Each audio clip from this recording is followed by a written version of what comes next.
Greetings and welcome to Stunthangar Video Hangouts. My name is Charles Carter and I'll be your host this evening. I want to extend to you my gratitude for you watching Stunthangar Video Hangouts. If you are watching this as a replay, I want you to know that I host these YouTube live streams every Monday and Friday evening starting at 6:45 p.m. Pacific Standard Time. So please make a note of this so you can watch or be part of the live stream. Plus, we have an after party following the live stream, which is sometimes better than the live stream portion. You must be a registered Stunthangar forum member to find the link to be part of the live stream and the following after party. Here at Stunthangar Video Hangouts, we talk about building and flying model airplanes, sport flying, competition flying, and what you've been doing lately. To join our conversation, if you are already a member of Stunthangar Forum, you can find the link if you scroll down to the section called At the Bench. Now, if you're not a member, please register at stunthangar.com/SMF. That's Smart Men Flying. You must place a space between your real first and last name when you register. You must also use a valid email address or Sparky. The proprietor of Stunthangar will not approve you. If you're inclined to not come in, just enjoy watching this on YouTube, wonderful, fantastic. Please enter your questions or comments in the chat box, and I'll do my best to make your comments a part of the show. Understand, sometimes I can't get a word in myself, so be patient, and I will ask our illustrious panel your question or state your comments. By the way, you can only make your comments or questions during the live stream. So like I said earlier, I host these YouTube live streams every Monday and Friday evening, starting at 6:45 p.m. Pacific Standard Time. Now, if you find the Stunthangar Video Hangouts that I host or the many building videos that Sparky does on this platform informative and enjoyable, please give us a thumbs up. That's a like. And subscribe and share the videos, and comments also help Stunthangar YouTube channel grow. Please consider joining Stunthangar's YouTube channel memberships starting at $4.99 a month, which is less than 17 cents a day.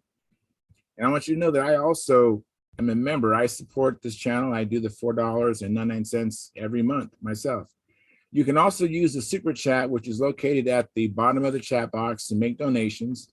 You can also use the super chat donation feature only during a live stream. So if you want to come in during our live stream, and if it's not convenient to watch the whole show, just come in and please donate, and then come back and watch the replay of it at a more convenient time for you. Okay.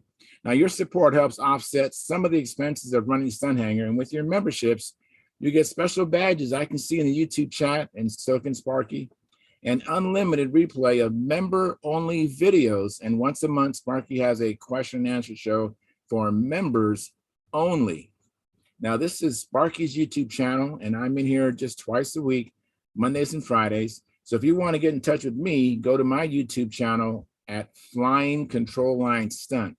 All the letters are there, Flying Control Line Stunt. And place your comment or question on the 2019 AMA National Championship videos, me flying at the Nats, and Sparky is actually filming me flying his plane, his Junar XL. And so I want to thank you for your support, and you're making it happen. You know, your past, your present, your future support is really important to support us, and we appreciate it. Also want to remind you to keep your conversations family room friendly. In other words, please don't use words or do things you wouldn't say or do around your children and grandchildren. And by the way, regarding the comments in the national video on my YouTube channel, I'll get a notification and I'll be able to respond to you quickly that way. So that's the optimal way to get in touch with me. And without anything else, I'm going to go ahead and post the link at YouTube, at the Stunthangar Forum.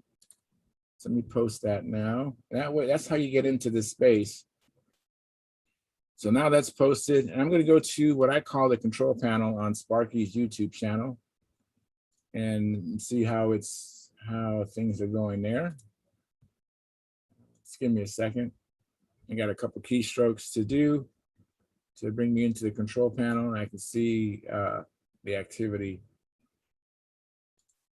See who's in the chat box, see how many viewers we have so far. And I have 2 monitors, so this is kind of how I keep up. Wow. We have Tom Ramel. He said, like applied. Thank you, Tom. And Marcel Legrand. He goes, afternoon, Charles and everyone. And Jack Snavely says, hello, all around the world. Just saying hi. And we got a super chat of $4.99. And I believe this is from, let's see, who is this? Looks like it's small print, the icon. I can't tell who that is, but I appreciate it very much. Thank you so much. I think it's WSRC. I need to put some reading glasses to to read the emoji on that. But we have 8 concurrent viewers right now. We have 8 likes, so we're at 100%. Thank you so very much for that. And it looks like we're off to a good start. And let me see what's going on in the YouTube, not the YouTube, but the space that I'm in. Looks like no one's came in yet, but let me double check, make sure that I did post the invite correctly. Let's see here. Yeah, that is posted. Fantastic. So anyways, I've been working on my electric plane. It's the SV11 electric. It's an ARF. ARF means almost ready to fly. And I've been working on that. I was hoping to get it done by Friday, which that was a big leap of faith. I probably won't get it done till almost Sunday, I imagine. There's a lot of work. And especially, I'm a very meticulous person. I don't just do things sloppily. So I take extra time to do things right. And if you don't do it right the first time, you end up wasting time fixing your mistakes, right? And it takes you longer than if you would have done it right the first time. So I do move kind of slow as far as my progress, as I am so particular about everything. And I've done some, made some modifications to the plane. I changed the some of the hardware. I had to bend the flap horns and bend a new elevator horn. Made some new push rods for both the coming from the bell crank to the flap horn and from the flap horn to the elevator horn. And both of those have left and right hand threads on them. So they work like turnbuckles. And so today I was actually working on the stab and elevator, preparing the area to attach the elevator horn to the trailing edge of the stab and put the hinge slots in. And because the hinge slots were small, they're meant for like CA hinges, which are really thin. And I'm actually putting in some Clet barrel hinges. So I needed to make some space. So I used the tool to open up all those slots. And so it's been an adventure. During the show, I might continue to work on it. I have the fuselage here near me, and I'm going to install some of the electrics of that airplane. So that's new. This is all new to me. The electric is it's all new. So it's all exciting too. Right? It's something different. I imagine it's similar to the feeling when someone's building a model airplane for the first time. It's similar. I mean, I know how to build and I know how to fly. So, but electric is different, and I'm looking forward to it. Hopefully it's fantastic. We'll see. That will create a new situation in my shop. So I don't know where everybody's at. I believe everything is set up. Yeah, everything is set up. Let's see here. So it's just me, myself, and I, but hopefully someone will join very, very soon. So I'm not going to be in the after party for very long. Well, I might, but I hope to continue to work on the SV11. You know, I heard from Mike Lonke. He's at the King Orange contest. I hope that he pops in.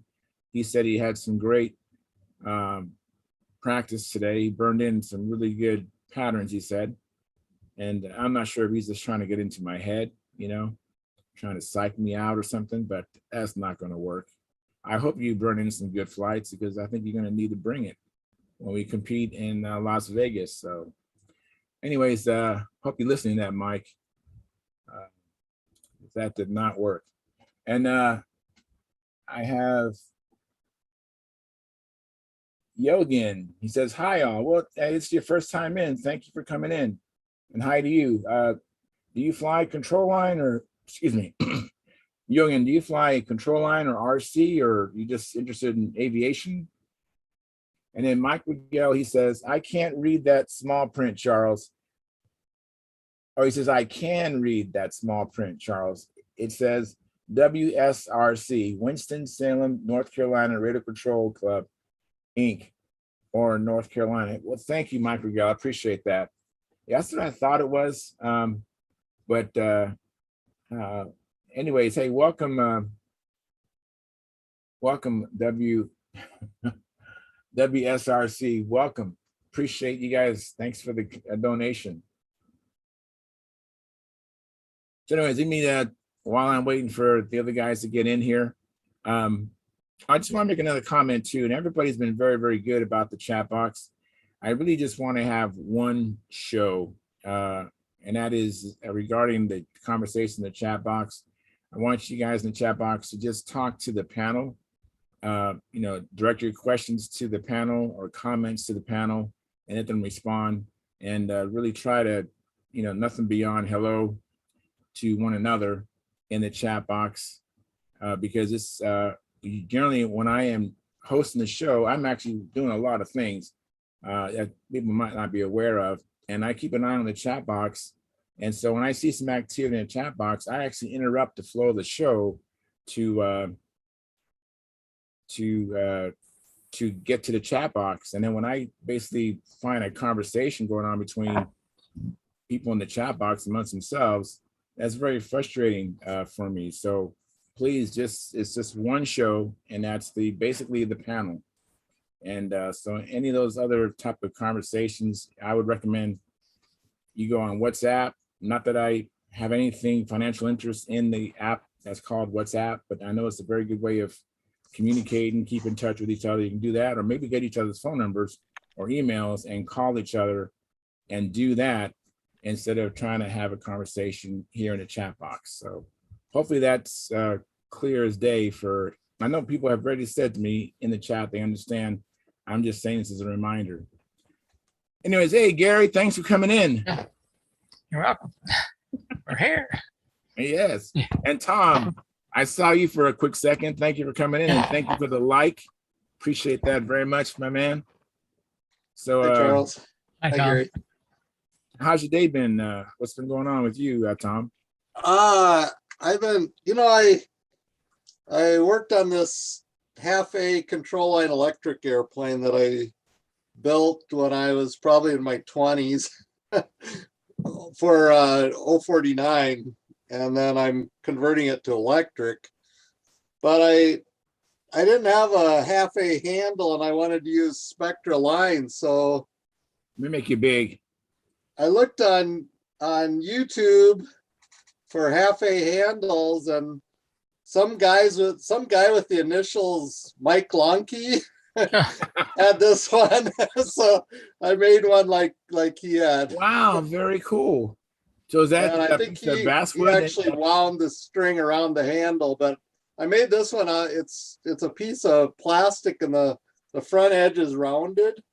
Oh, interesting. So, now, did you anyway, print and then that? No, it's just a piece of molding from a full-size aircraft that I a scrap piece that I had left over. Okay. It's actually the molding that goes on the trailing edge, or the hinge line of the elevator and stabilizer. Oh, okay. And so then the round tube goes here so that there's less gap. But Very cool. it comes in a really long piece that goes the full length of the elevator. But this was just left over. I had left over from building the airplane, the Very full size airplane. And it looks like it's pretty light too, so that's nice. So anyway, that's going to be my handle. And then I'll show you this plane I designed myself when I was in my 20s. Wow. And I had a Cox 049 on it, but I just switched it to electric now. And so Very nice. I haven't flown this yet, but I'm just converting it now. So Very nice. Very, very cool. Now, how tall is the elevator horn on that?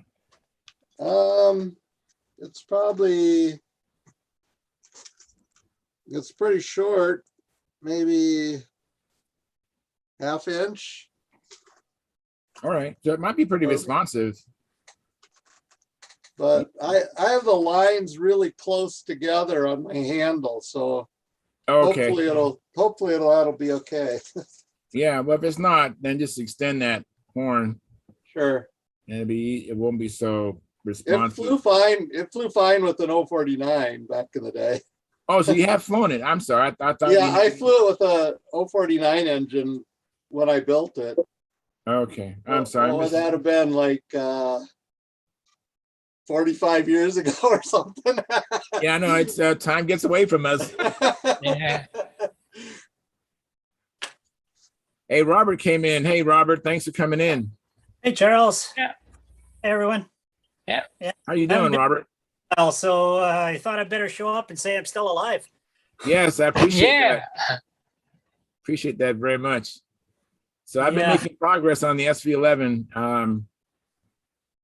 Let me see here. So I haven't gotten to the point where I mounted the wing yet, but hopefully this weekend I'll be making those modifications. Making the bridge to hold the wing down like you showed me. So Yeah, it's simple. It's strong. Should be effective. It's stronger than just the balsa on the standard canopy cover. So should be good. I'm looking forward to it. I'm excited. I really am. I can't wait. But I'm I'm doing my best. I always do my best work, and of course, as time goes on, you get better and better. So I'm really excited how it's coming out. Yeah, and like I emailed you, definitely double check that push rod. I'd take the damn things right out and just put in good ends properly instead of, whatever Chinese epoxy they had in there. Yeah, I actually made a new push rod. Actually, I made two push rods. I made one coming from the bell crank to the flap horn, and another one from the flap horn to the elevator. So they're all very well made. Made Yeah, in the USA. Yeah, I went ball links throughout on mine too. So Yeah, good. Yeah, that's what I'm doing. Ball links throughout. yeah. So I would have come in Monday night, but I was kind of flight planning, packing a survival kit, and waiting out the weather to try and get away from here to Victoria, BC, off the coast. So the fog finally lifted in BC or interior there, or in the mountain range, at about noon, a quarter after noon. So we hustled out there, got it lifted off at 12:45, and just flew pretty much straight through. One fuel stop, one defuel stop, and made it to the coast just at dusk. That Very was good. it in an RV7. So I was sorry to see that airplane go because I've really enjoyed it. I actually flew that one in one of our air shows and taught the previous owner on it. And the fellow that bought it, it's gone back to where it was actually made, Victoria, British Columbia. And the fellow that bought it, he only had about 100 hours total time, all of it 172. So transitioned him, no real problem, and had a great flight through the mountains. He was really glad for his first flight through the mountains that he had an instructor with him. Yes. So that RV7, is that an aerobatic plane? It is. This one really hasn't been used for aerobatics much, but they are limited aerobatic capable, call it sportsman class, basically. About the same capability as a Citabria, faster. Very good. That's very cool. Yeah, so it was, sorry to see it go, but it's gone to a good home. Well, that's good. That's very good.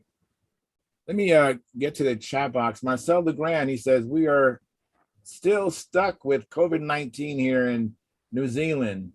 So no flying for us again. We're getting sick of all this government. That's what he said.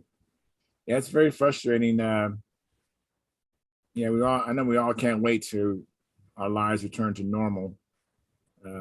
So yeah, those shutdowns it's a harsh reality we all have to deal with. Anyways, so when you flew at that show, Robert, did you do airbags or you just flying just the plain level?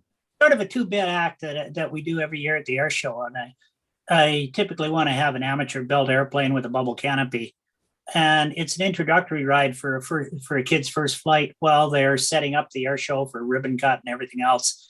So basically, I take off just as they close the airspace, and they hype up the kid in our program for flying kids. It's we alternate between Young Eagles and COPA for Kids, which is Canadian Owners and Pilots Association.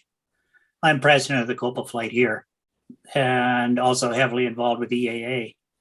And anyway, it's a promotional thing, get the kids all excited about it. And then a couple of weeks later, we'll fly a day of just flying kids. We've flown up to just over 300 in one day, which is pretty hectic. I had 28 planes on the go, and just we were using the two runways at the airport just out of Edmonton. And we'll use one for launching and one for recovery. And the one we use for recovery is where the transit or training airplanes operate out of. So it's just zoom, zoom, zoom continuous all day. So it's I've got 3 routes established with air traffic control for depending on the speed of the aircraft. So different routes and altitudes. So they get about a half-hour flight, and we give them goodies, the Gillows glider and that kind of thing. One of the businesses really helps us out, Lee Valley Tools for the gliders, and it's all volunteer, of course. The Royal Canadian Air Force Association typically kicks in a few $1,000s for gas, so the pilots don't have to shell out. So it's a good program. So anyway, doing it, an introduction to it for all the thousands or tens of thousands of people that are at the air show. It's great because we're booked up solid that day. Wow, that's great.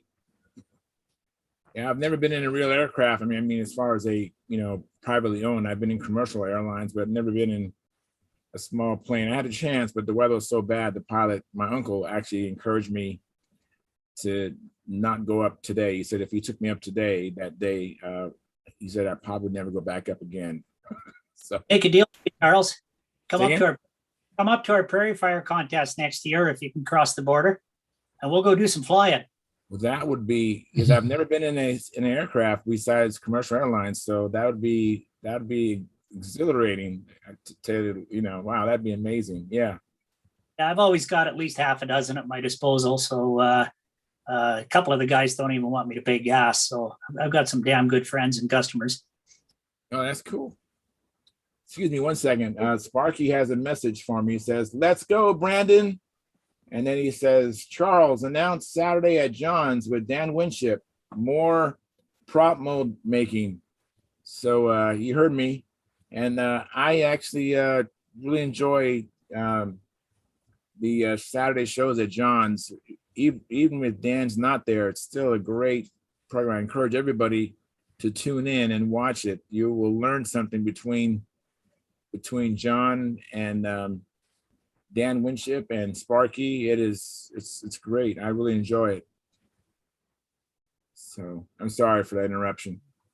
No problem. I guess our model season is probably over now. Time for building season. It's getting downright ucky out there today. Maybe snow late next week. Wow. Yeah, I'm pretty fortunate. It's kind of hard to have a building season where I live because pretty much can fly almost all the time. I mean, it rains once in a while. And it's cold once in a while, but for the most part, I have more frustration with the park and recreation, with the grass not being mowed because of the rain. Maybe might have put them behind, and they're just when it's beautiful outside, the grass is too tall because they're just behind. We feel sorry for you. What do you call too cold? It's like I got Tom Rammel up there in Minnesota, and you up there in Canada. Yeah, would I consider it cold? I guess like 40 degrees. Yeah, I figure it's cold when it's the uncomfortable cold when it starts getting below 10 below zero, which is about 5 of Yeah. I have never experienced anything below 40 degrees that I can remember, except for when I was a kid. My dad was in the Navy, and we were stationed in Norfolk, Virginia, and Groton, Connecticut. I remember seeing pictures of me, all jacket mitten up, and the hat because it was really cold there. But well, other than that, we'll usually get a few days of, or sometimes a week or two of 40 below, and 40 below centigrade Fahrenheit is the same thing. yeah. I know there's some guys that they can fly, but it's just so miserable to try to get the engine started when it's cold. And, they have to use lighter fluid to get the engine to get started. I've seen Wendy Ranowski flying in New Jersey, and it's really cold out there. And they got mittens on and they got the lighter fluid to get the motor to fire up. But it's just miserable, I guess, to fly when it's really, really cold. Plus, dandelions and stuff in the grass snagging your lines. Well, when your lines sink into the snow, that's no fun either, dragging on that. Yeah, I would like to fly with skis. I've seen videos of people flying with skis, and Wendy actually he was flying on a frozen lake, where he actually had to put spikes in his shoes to walk out onto the lake, and he was flying out there. And I thought that was interesting. Now, Tom, have you flown control line on your pond or lake? I've flown radio control, but I haven't flown control line on the lake. Yeah, so if you did, you probably need to get those spiky shoes. Shug Emery, he flies control line on the lake in Minnesota. Okay, I might have seen that video once. Gary, are you familiar with Shug Emery, Gary? Mm-mm. You should check out his channel. It's really interesting. You know what his channel is called, Mike? I mean, Tom? I don't know what it's called. I think it's just Emery. Just do a Google on it. Yeah. Yeah, Shug is SH, I think UG. That's correct. And then Right. Emery. Yeah, you might like it, Gary. It's pretty cool. Not to mention there's other videos that aren't with flying are still very entertaining. He's actually a clown. I mean, a legitimate clown trained by Barn and Bailey. He went to Barn and Bailey clown school. So he's Flies an airplane? Huh? Does he fly a Piper Cub and the air shows? No, I'm just saying that guy. he juggles and does ride these unicycles and does all kinds of antics. Those are interesting, but he flies control line and he has some really good videos. So he has a channel on the YouTube, and it deals with camping and flying control line and his clowning and all kinds of stuff. But yeah, he's a pretty good pilot too. What I could see, I would like to compete against him one day. What's his name? Shug Emery. Yeah.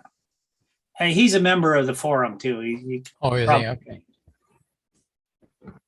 But yeah, Right. he was saying about, or showing how he was flying. I think it was his what the heck, that biplane, Bislob, on a unicycle, and saying it's first time in the world. And I had to correct him on that. We had a young teenager in Edmonton in the 1970s flying the Jim Walker stunt event on his unicycle. Wow. See, when there's a pilot flying a control line plane with the unicycle, you know that guy can fly. Yeah, Remy was really good. Remy Dawson was his name. I was hoping to see him this fall. We were looking at having a reunion of our old model club, which used to be really big. And then this COVID lockdowns happened again, and they had to cancel it. So we were all hyped up for that. And so a bunch of us were really pissed off that we didn't get to see the old buddies. So, Yeah. I saw John there briefly. know John and I are both working on SV11s. He has a IC version and I have the electric version. And I think John is a little bit ahead of me based upon what he's told me in the past. But I've been working hard. In the dark. He's hiding out in the dark. Yeah, I know. I don't know why you turn the lights out. Well, I guess I'm ahead of both of you on one of them and behind on both of you on my other one because I haven't taken it out of the box yet. What's the other one? What's the other one? Is it IC or electric? IC, same engine.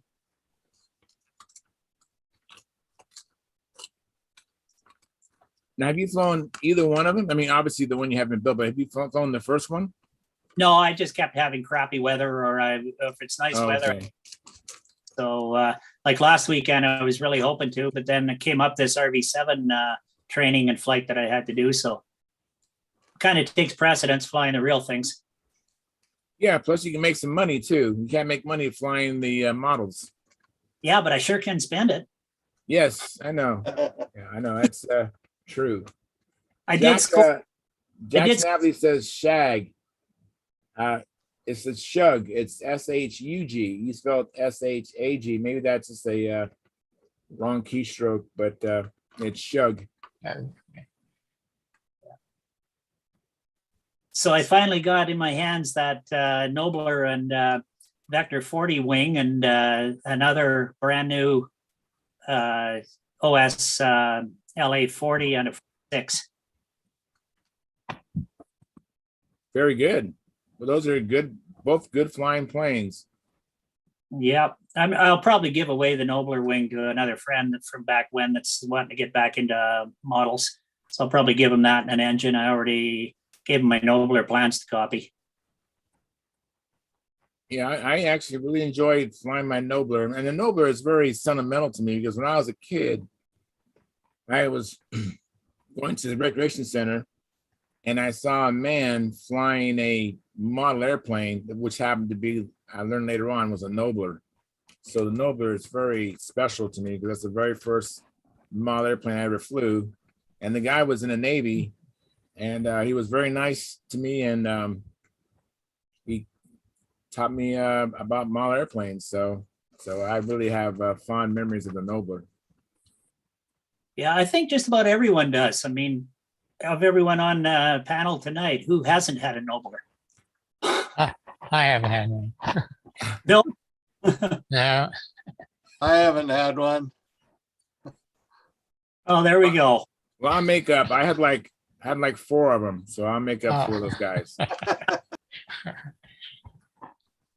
Hey, Carl, thanks for coming in. Carl, did you happen to meet up with Joe Mata? Did you guys go flying today?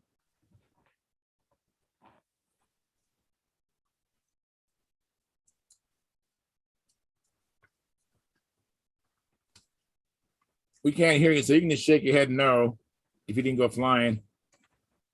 I heard that. Man, if I don't go flying, it's a bad day.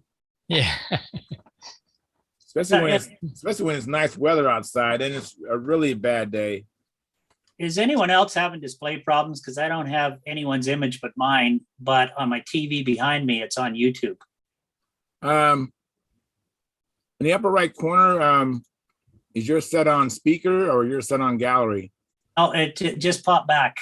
We got Tom in front of me again. All right. Can I share a picture? Yeah, please do, Tom. Is she pretty? Okay. Oh, yeah. Let me see here. I gotta change. Oh, that is nice. That's a Kara Goldberg Eagle with a 4-stroke motor on skis. Nice. RC airplane. So I fly off the snow. Nice. Yeah. So I was showing Charles my stash of radios and stuff that I acquired for next to nothing. And so maybe late next year, I might dig some of my RC planes out and go out and use them. But my priority is control line. Well, I've flown RC about that long. I had the guy that I told you who first showed me his Nobler. He actually flew RC, and I accompanied him down to an RC club event, and he let me fly his plane for a little bit, and I flew it for a little bit. And then my cousins, who also fly RC, I actually flew their RC for a little bit too. So, I mean, I've had very little experience with RC, and I know people enjoy RC. I just am totally focused on control line. I had a friend of mine, he was leaving and he wanted to give me an RC plane, and I graciously declined it in the most gracious, gentle way I could. I just said I'm not really into RC. So I've always been into control line. I'm just kind of like, I'm a one-woman man, and I kind of get tunnel vision. I get into something and it's like I don't see anything else, you know. Well, we've got ulterior motives for it because we're getting a bunch of these RC guys into control line. 3 of the clubs have actually put in control line circles on their RC fields. Yeah, I personally, I don't understand why someone would not want to be able to build a plane and actually be within like 65 feet of it and see it the whole time. I mean, I just think that is so, and then you can feel it. I mean, you feel the plane. I know some guys in RC, they feel they're in tune with it, and it's like they feel it, but you really feel it in control line. And I'm biased, you know, so fault me for really loving control line, but I really love control line. Hey, John. Yeah. So I know we're not racing, but I'm just curious, how is your progress? Because I know that you and I are both up against it. We got to get our planes built, and flown, and trimmed, so we can kick butt out there in Las Vegas, right? Yeah. Yeah. I just hope I can get a flight. That's picking up stuff. Things have been so crazy around here. Be honest with you, I didn't get a lot done. I got the elevator mounted. In fact, I brought it here. I used pin hinges on it. Oh, cool. Let me make it big. And they're pretty loose, you know. Get it out. There we go. Turn it over. Oh, very good. Yeah. So, you know, they're pretty loose, but I got up this morning and the one whole side of the elevator wasn't glued properly. And so it just popped loose. So I had to figure out how to get in there and get that glued before it got too crazy. So you're talking about the manufacturing of it? Yeah.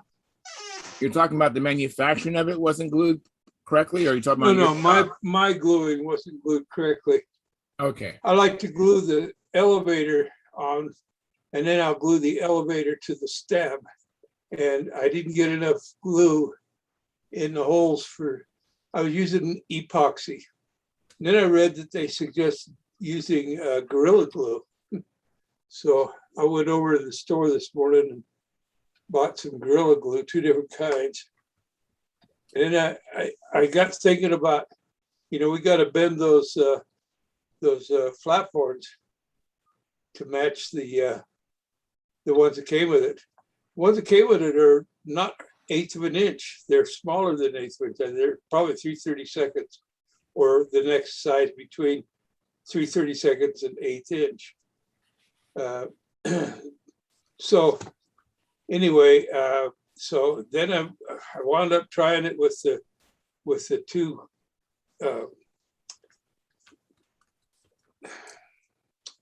the pliers, the vice grips? pliers. Huh? Vice grips? Yeah, vice grips. Tried it with that, and the wire was just too strong. And so I went over. I had to figure I needed to. I've got a wire bender, nice one, big long handle on it, you know, Right. and it'll bend some pretty heavy wire. But I've never used it. I bought it 35 years ago. Is it And K I and S one? never had a vise, you know, because they clamp it in a vise, you know. Right. And, well, so I went over to the hardware store, looked around, and I bought me a vise. And well, I've got to straighten up the area that is that it's going to mount to. And so, but I wanted to get it. Well, I got one side bent. I had the vise in this hand, and it all clamped in it, and the rod in this, and I'm just working. And then it was about time for me to come in here for this. So Okay. I've got the pin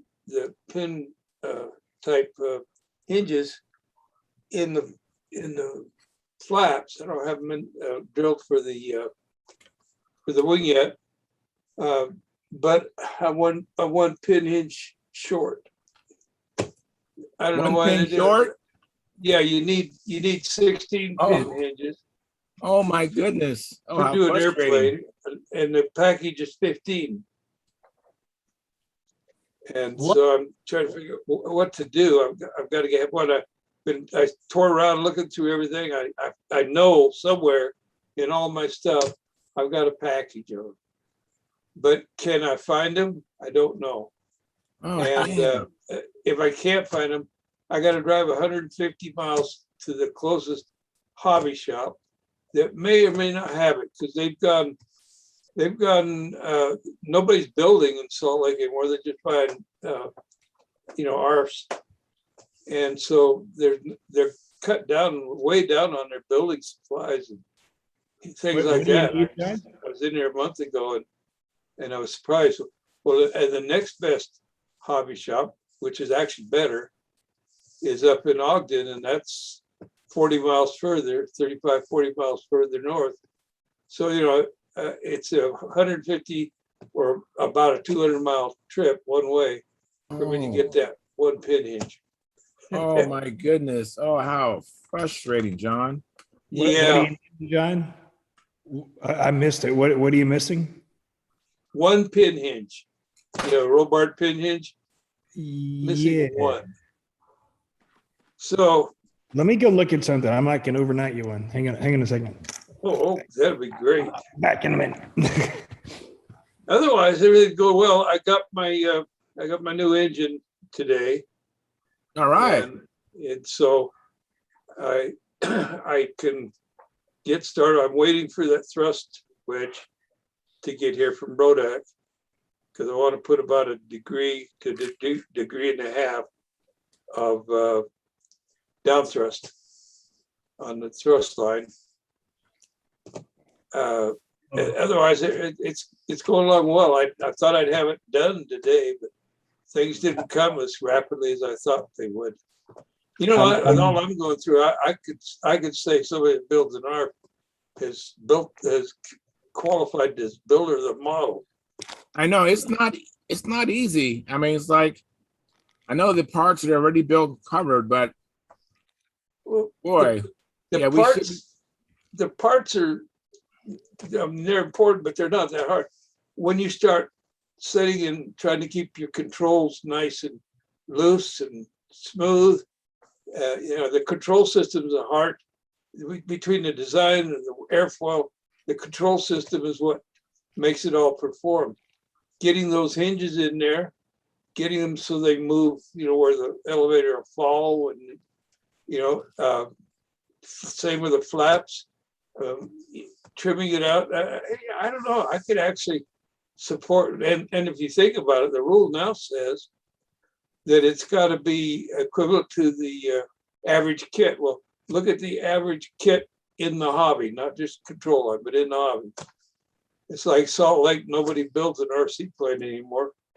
They're all flying ARFs, John, I figure I probably have 40 hours or more on mine with the IC engine installation to do it right. Yeah. Instruction sheets say 5 hours, and it had to have been, I would have definitely spent more than 10 hours just on the cowling and engine installation. Yeah, you want it right. You need, and your belt crank, do you like the belt crank that came with it, or do you have a better one in mind? So you might change out the belt crank. I'm changing out the flap horn because I don't like that little flimsy thing that came with it. It's not tall enough. It's so yeah, that all takes time.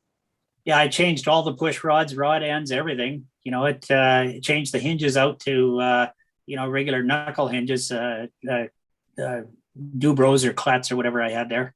It's I wasn't just didn't want to use those the Mylar things or whatever they are. I don't like them either. They're stiff, and your controls want to center, and they're not smooth. You got just a little bit of back pressure when you apply controls because you look at that's one of their higher end kits, but you look at the smoothie that I did at the same time. I spent extra time on that too. I made it with a removable wing so I could get at the controls. Sure. But anyway, so that added, an easy 5 hours onto it. But the smoothie came with really decent hinges. Everything else was garbage. One of the belt crank lead outs was frayed right by the belt. Really? I just cut them right out, threaded new ones through, and I put in. I used one of the phenolic bell cranks that I make that are stacked, so that I've got a eyelet on the end of the cable, and it goes between the upper and lower portion of the bell crank on a bushing. So smooth as silk, and I'm not worried about it at all. No interference with ribs or anything. So anyway, well, yeah. See, and you look at what is now today, the average kid in the hobby, it's an ARF. I mean, it really is. There's so many. I look at how many. I mean, you go into where the shop I go into is RC cars and RC aircraft and drones, and they got a little bit of, and I think it's just because it's leftover, a little bit of stuff for the scratch builders. They tell me nobody builds. You're the only guy who comes in here and buys this stuff. Hey John, I just looked into Hingebox and I got a bunch of Dubros, but I don't know what these are. Oh, those are okay, but the hinge that I'm using is a pin hinge. I'll show you. I'm sorry. Okay, I understand now. Yeah. I'll put them up to the camera here. I got a couple of them. Is that showing? Hang on, moving over. Move it toward your nose and then that's yeah. pin hinge. Okay. Sorry. Yeah. And I don't have any regular hinges, but this is the horn hinge version of it. Yeah, that's all right, Mark. You're just beginning. I wouldn't expect you to have a big That's all right. That's all right. It's like I say, when I see this little stuff at the little hobby shop I go to, I just buy it and stick it in the drawer, Well, I appreciate your offer. Oh, of course. Well, eventually you have a stash like ours, and it's never enough. Yeah. I know. I've spent this last month at Brodax counting the R, this SV11, probably close to $1,000. Oh yeah. I have bought because my shop has been in boxes out in the garage for 4 years, and the boxes I think I got most of it. I got to go through every stupid box, Oh, yeah. and it's fun, kind of. I find stuff, but I don't have time to do that right now. Get that airplane built. So Exactly. what I needed, I bought, and I bought extras, so I've got it.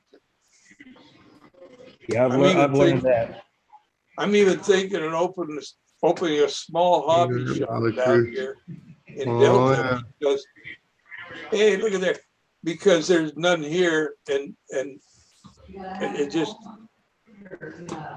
I had a friend in Wisconsin that opened a small hobby shop. And what he did is he got in the little necessity stuff. And then when it came to kits or whatever, he had a catalog for Tower at that time, because he was RC guy. And he told everybody there, hey, look at the hobby, you want it, you tell me about it by on Monday, and it'll be here Thursday.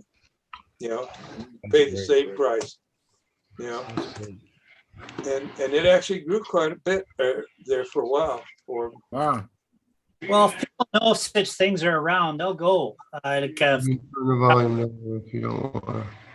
Down in central Alberta, he's an aircraft mechanic. He's got that shop, but in the corner, set up a hobby shop catering. And There you go.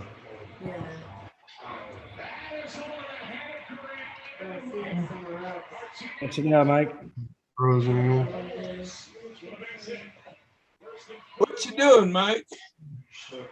he's watching a I don't know any of these guys. You don't know any of them? Any of them? I don't know him either. What's his name? It's Bob Whitney. Famous Bob racing. Whitney. Bob Whitney. I know the name. Oh. Yeah. Bob, My I know name's you don't John know, Miller, but Bob. I met you at Brodax in 2016. Oh, okay. And It's been a few years. it has been. And you also sent me, I've gotten some head shims from you also. Okay. So thank you very much. So Redskin, Redskin what? Now, I received some head shims.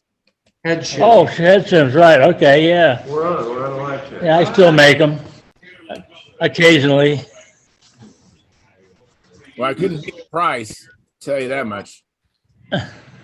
Still race it? Oh, yeah. There's not much racing's dead. Only at the Nats. Really? Mostly stunt now. Well, they race up in the Pacific Northwest at the regional. But it's, other than Houston and the Nats, even out in California, they hardly have enough pilots to even race. Wow. So I started flying stunt, so at least I can keep up with that. Yeah. You know my buddy Jim Rhodes, I'm pretty sure. But I still work on the stuff, but we don't do a whole lot on it. You get my shirt in there. I still play with engines. That'll You know my buddy Jim Rhodes? Do what? You know my buddy Jim Rhodes? Jim Rhodes? Oh yeah, He shows Yeah. up here once in a while. yeah. He actually called me up a little while back. He was looking for a battery. He told me that I sold him this battery, and I told him I never sold one of those batteries. But he seemed to think that I sold it to him, and he was looking for another one. Ah, But so I talked with him for a while. We'll be right back. Hold down the phone. He's a good guy. yeah, he is. Yeah, he's been a pilot for a lot of speed guys. He's Yeah. too old for it now. It's hard for him to stay in the yoke, or whatever you call it. Get your hand in there and run around that pole trying to keep up with the airplane. He says you get too old for Yeah, that. the pylon. Yeah, that's it. Yes. Yeah. It's getting fewer and fewer pilots.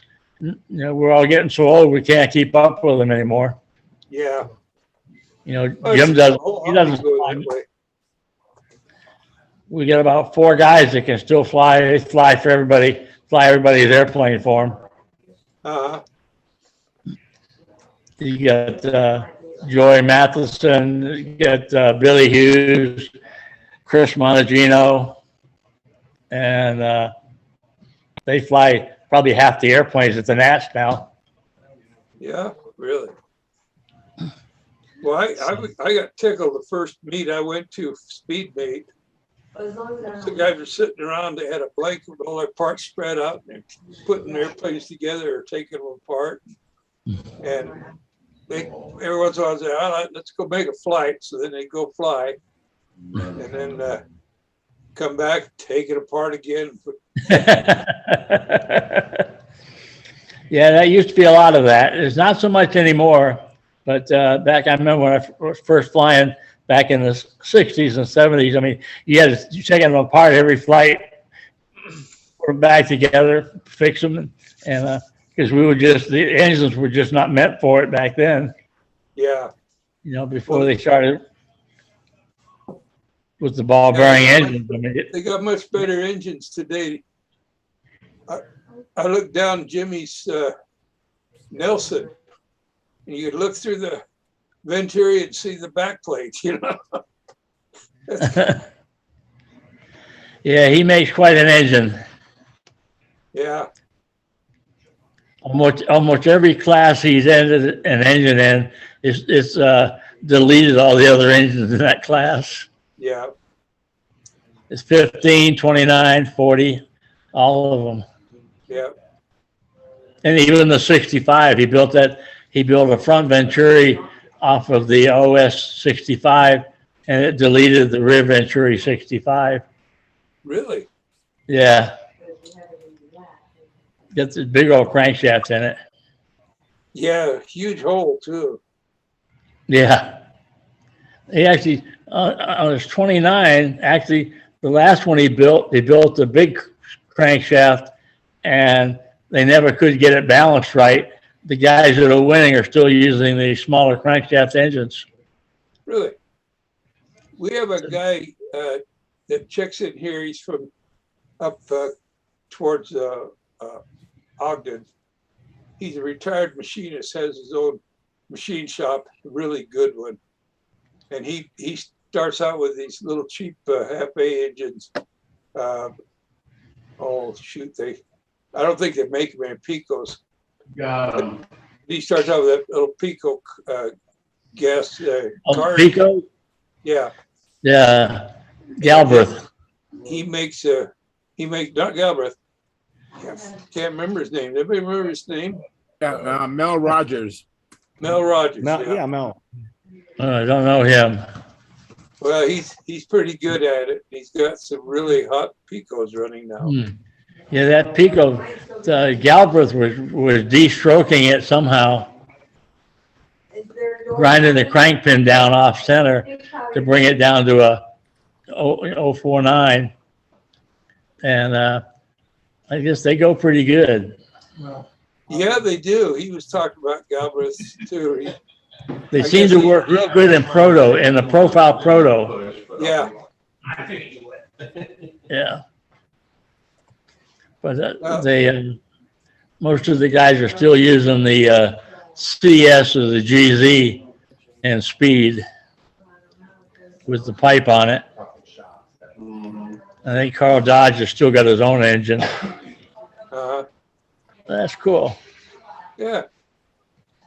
Well, we get a lot of people stop by here every once in a while, people that you'd know or that you'd like to know.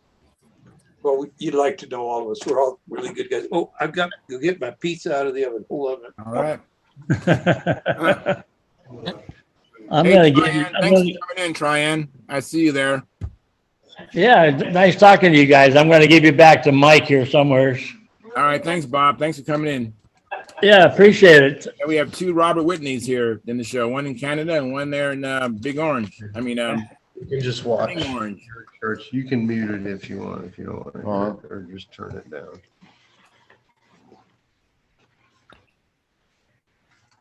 Who am I watching? I don't know. You're watching Stunthangar. My name is Charles Carter. Our Friday Gary Sinclair and Robert Whitney, another Robert Whitney, and John Miller, and Tom Rammel, and Mark Lumen, and Right. Carl Reed, and Tryon.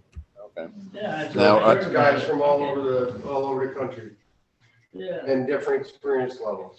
Yeah. But Howard Rush gets on here with us every night. The what? Howard Rush, Yeah. he's probably our biggest name. Well, if I can't hear anybody, You can't, well, say something to us. yeah. Who knows anything? What's your name, by the way? He muted him so he can't hear what anybody's saying, so how does he know? I'm just watching. He might be watching you. Well, I'm assuming they can see me. Yeah, we can see you. Well, You're eating a cookie. My comeback Probably cookie. saying, who the hell is that? Yeah, comeback cookie. That cookie. Well, heck yeah, they're good. I'd be careful with that from Wonky. Oh, There's a 3 cookie minimum per night. yeah. Oh, well, too bad. Just like there's a one Klondike bar. One- Kathy's bagging them right now, so. One Klondike bar per night. I tell her, everybody who registers to fly. Maybe his signal is not good. He can't see us. Such a big. I don't know. So, Mark, have you done any flying or building or anything? Plenty to take. A little bit. I've been busy this week. I just got finished mixing some fuel, so I think I'm either over lubed or Oh, yeah. If over, I had milk, high. fat-free milk. Yeah. Yeah, I'm gonna do some flying tomorrow. Well, Yeah. Got to get a couple of them in the air, Well, you know, it's kinda fly the best a little bit. interesting. Mike- By the Magician and maybe the Nobler, and just try to make a day out of it, you know. So had to mix up some IC fuel. So Well, flying a Magician would be great. I'd love to fly a Magician again. Hopefully I'll build one.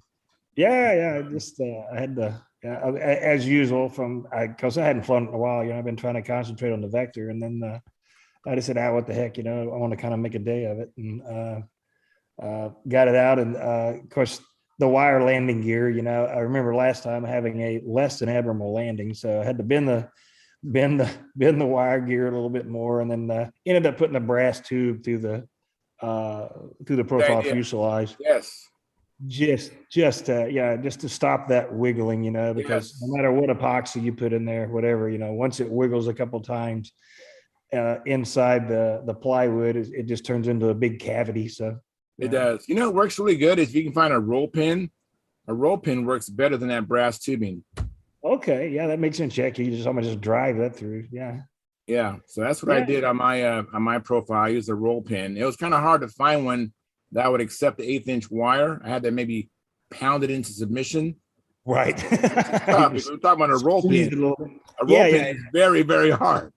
Oh yeah, that's that's tool steel basically. Yeah, yeah. But if you can get it in there, then it works. It works fantastic. I was having problems. I forgot which plane it was. I don't know if it was my twister or if it was my tutor. But I was having problems with it, so I put a roll pin. Because I actually was even bending the brass tubing. I tried. That didn't work Oh wow. satisfactory. But the roll pin, it fixed it.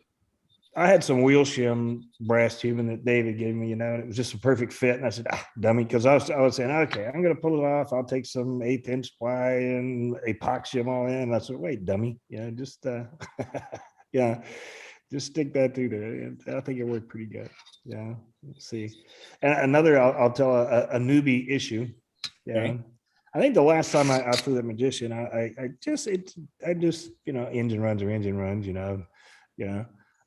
But I'd turn upside down. I'd try to get a little inverted, you know, and the engine just run like crap, you know. So I think, oh, good grief, you know, I gotta either move the tank up, move it down, you know, all these kind of things are going through my mind. And I had sent a picture actually to Dave, of the airplane. And long story short, he looks at it and he goes, Mark, you don't have a Uniflow tank. And I went, okay, because I bought them. That was my first airplane. So I've got the bottom drain plugged, you know. So basically, in normal flight or whatever, it starts starving for air, you know. And then when it rolls over and gets the right mixture, but anyway, so that was another thing I want to get and put together. But newbie stuff, but that's the way you learn and remember, that's for sure. That's true. Oh, look at you. Oh, look at that pizza. That looks good. Yeah. That's a different brand I'm trying. It's called You guys Wild done Red Bikes. Baron? Doing Have Red you ever Baron? heard of Wild Bikes pizzas? No, I haven't. No. Well, it's a lot bigger. It won't fit on my plate. It looks large. Yeah, big. But yeah, I've been like I say, I'm getting like I say, I just got what last month or this month, just kind of got inverted, and yeah, I'm starting to get comfortable in the nice level inverted laps, and outside loops are there, but just they vary in size quite a lot, but I guess that'll come with time. Yeah, Mhm. I guess the biggest hurdle was getting comfortable with turning over. Yeah, Yes. Yeah, and transitioning. Had one of those uh-oh moments with the other day with a little bit of too much wind, and started trying to get a nice snap up to the wing over, and I got a halfway over, and I'm feeling good because I've been doing some figure eights and all this kind of stuff. It's a little windy, yeah. And I have no idea why. The brain does some things you just don't know, and insanity sets in every now and then. So I said, well, I'll just come back and go back down the same way I came in, right over the top, It was a little breezy, and I made this really nice tight turn, yeah, and it turned, yeah. And then I see this big loop of line over my head. Oh yeah. no. Yeah, but luckily, I done the backward run, didn't fall down and embarrass myself or anything, but and said, well, okay, now I get it. Yeah, that's why the downwind wingovers. Yeah, Yes. yeah. I'm glad you But- saved the plane. That's great. Well, it's one of those things. It was kind of right on the edge, It was that I just want to fly, and you get out there and about halfway around the first couple of laps, I'm thinking he's kind of bumpy, but yeah. But anyway, so yeah, that's kind of been my week, and like I said, I'll mix up some more fuel and try to make a day out of it tomorrow. So Fantastic. I got the Banshees out on the table again. I'm gonna finish them, and I think I'm gonna do one IC and one electric.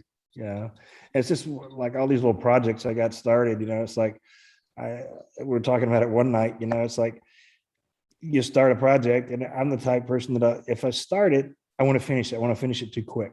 Yeah. So I think I've got to the point where I've got enough projects started where I can start this, and I can put in the bell crank here, or I can build, something over here. And then, the next night or whatever, if I get I can do something else. And I guess for lack of words, kind of break the monotony of trying to get to that. I got to get done. Yeah. So now I'll have like 5 or 6 that aren't done versus one that wouldn't be done. That just means you're normal. That sounds so typical, Mark. It's only Go ahead, barely- Robert. yeah. If it's 5 or 6, you've barely got started on I think you're right, because I actually, I started looking through the kits I have, and I got that twister kit that I got from Walter, and I'm going to save that for a little bit, and I've got a biplane kit, and I've got this, and I got the couple of the Banshees, and then I got what else did I just pick up? A fancy pants. Oh, cool. And that was just we was at a hobby, actually was out in Kansas with Dave, and was at a hobby store, and one of the guys said, they don't do a lot of control on stuff there. And John is kind of like you were talking. When he walks in there, he's kind of the only one that kind of builds around there. Yeah. And the guy said, I got two control line models in, and a Fox 35 if you want them, And I said, okay, whatever, And I said, well, what do you want for them? He says, $50. I said, okay. Yeah. So got all three. I got a new Fox 35, the fancy pants, and a ringmaster, an old I think it's a Sterling ringmaster. Old. But anyway, it's a kit on the shelf, Great deal. $50 for all that. That's fantastic. Yeah. Twister is a nice plane. I always like the Twister. Yeah, I've got that one that we bought. Excuse me. They were bought from Walter, and I'm going to kind of save that kit, and like I said, I'm going to do one of the Banshees electric, and I'll have quite a, well, like you say, I'm just getting started. Yeah, but for me, the flying thing is I'm really happy. I mean, I think it's, I'm sure everybody went through it. If they didn't, they're just, that's great, but once you get over that hurdle of letting the wheels point toward the sky, and then figuring out, up and down is up and up is down, you go, oh, geez, that was easy. Why didn't I do that before? Yeah. Are you Yeah. Twister up talk, or are you doing Ted Fancher mods to it, Mark? I don't know yet. It'll be one of those that I'll just, I guess, I think when I bought the kit, it was the Fancherized Twister from Walter.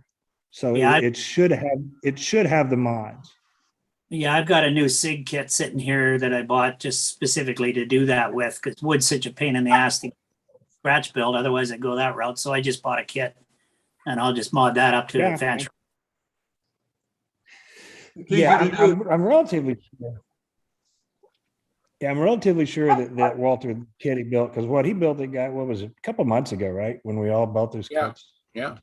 But I think I think it was built for the that word, Frencherized Yeah. the mod. Yeah. Yeah, I would have bought one. I just did not have the extra coin to buy one. I like the Fancherized Twister. I learned the remainder of the pattern with my Fancherized Twister. It's a good flying point. Yeah.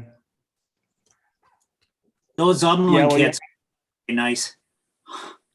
Yeah. I've got theory to eventually build, and it's just that wood is just fantastic. His workmanship is, supreme.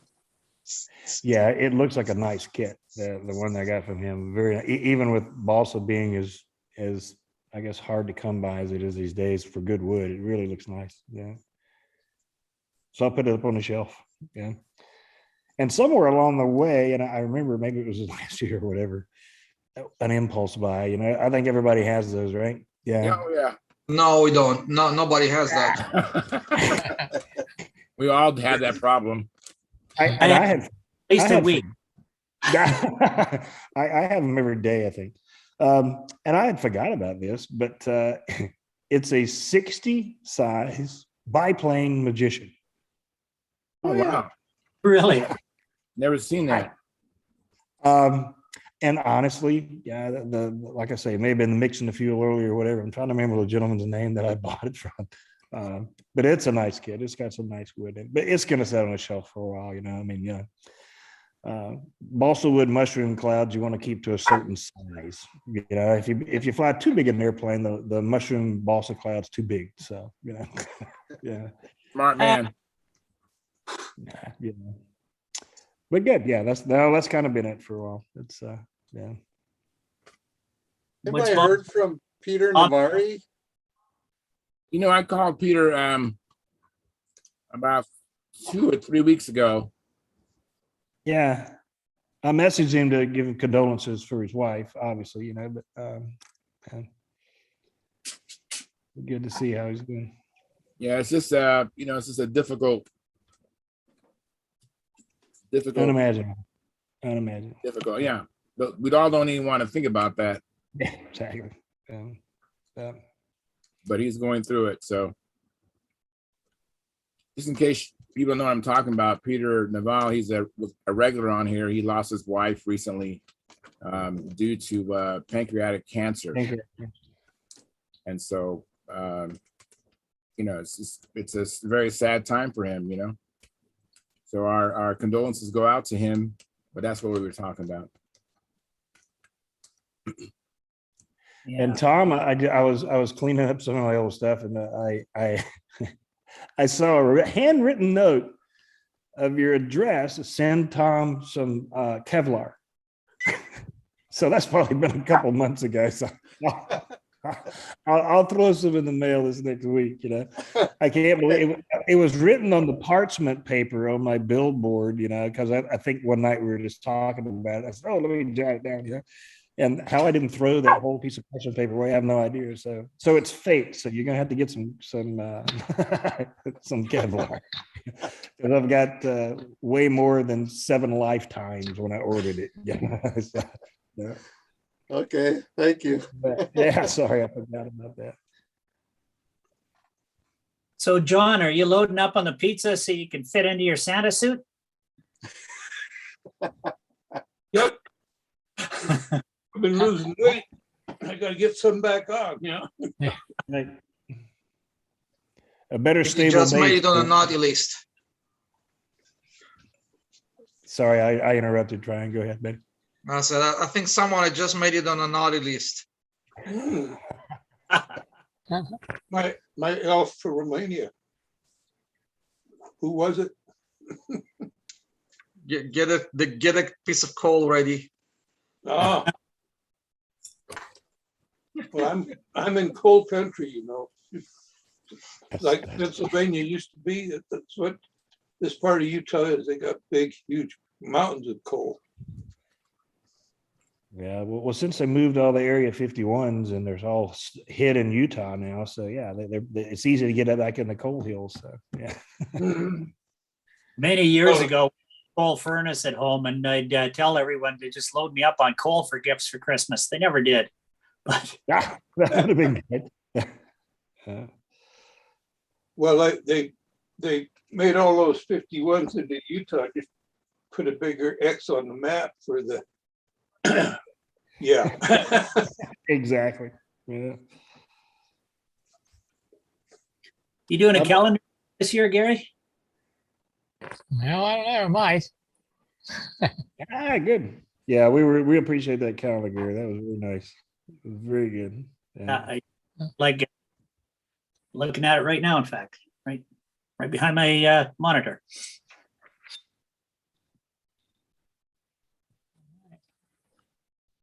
Well, we gotta do it. We've got to send them some pictures. Yeah, maybe I can put the SV11 in next year's calendar. That's true. I'm also trying to search for some soft copper too. I want to try my hand at building some tanks. Yeah, just for to learn that skill. Yeah, and it's harder to find than I thought. Yeah, yeah, the soft copper.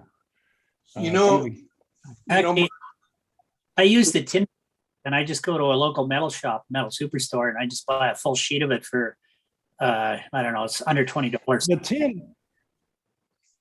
Yeah, the tin I can find. It's just the copper tubing.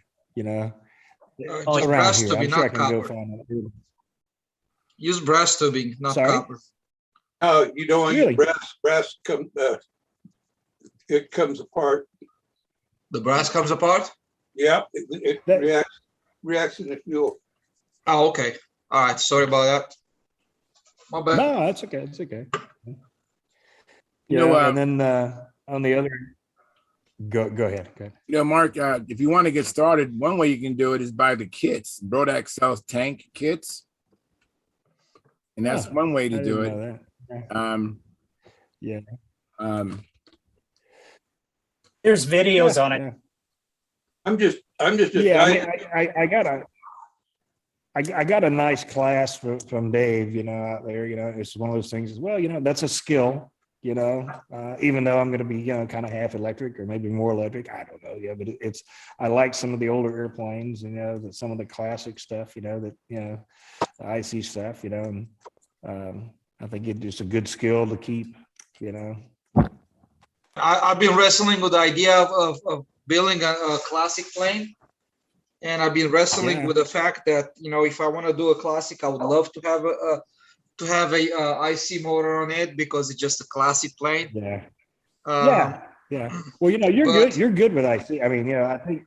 But then I see how many other people are just, changing to the even in classic they change to the electric. I know I really don't want to do it. But then I'm looking at the prices, how much I'm going to have to fight fuel, fight to find this and that. And I was like, man, I get to the point like, why go through the mess and the pain and all that stuff? And then I get to the point to maybe not build one at all. Mark, I mean, it's just like I'm torn apart, I could show you a few things for metal tanks if you're going to build your own. Yeah. Okay. I made a block for pressing the male plug end cap for pressing the end caps out, and you just awesome.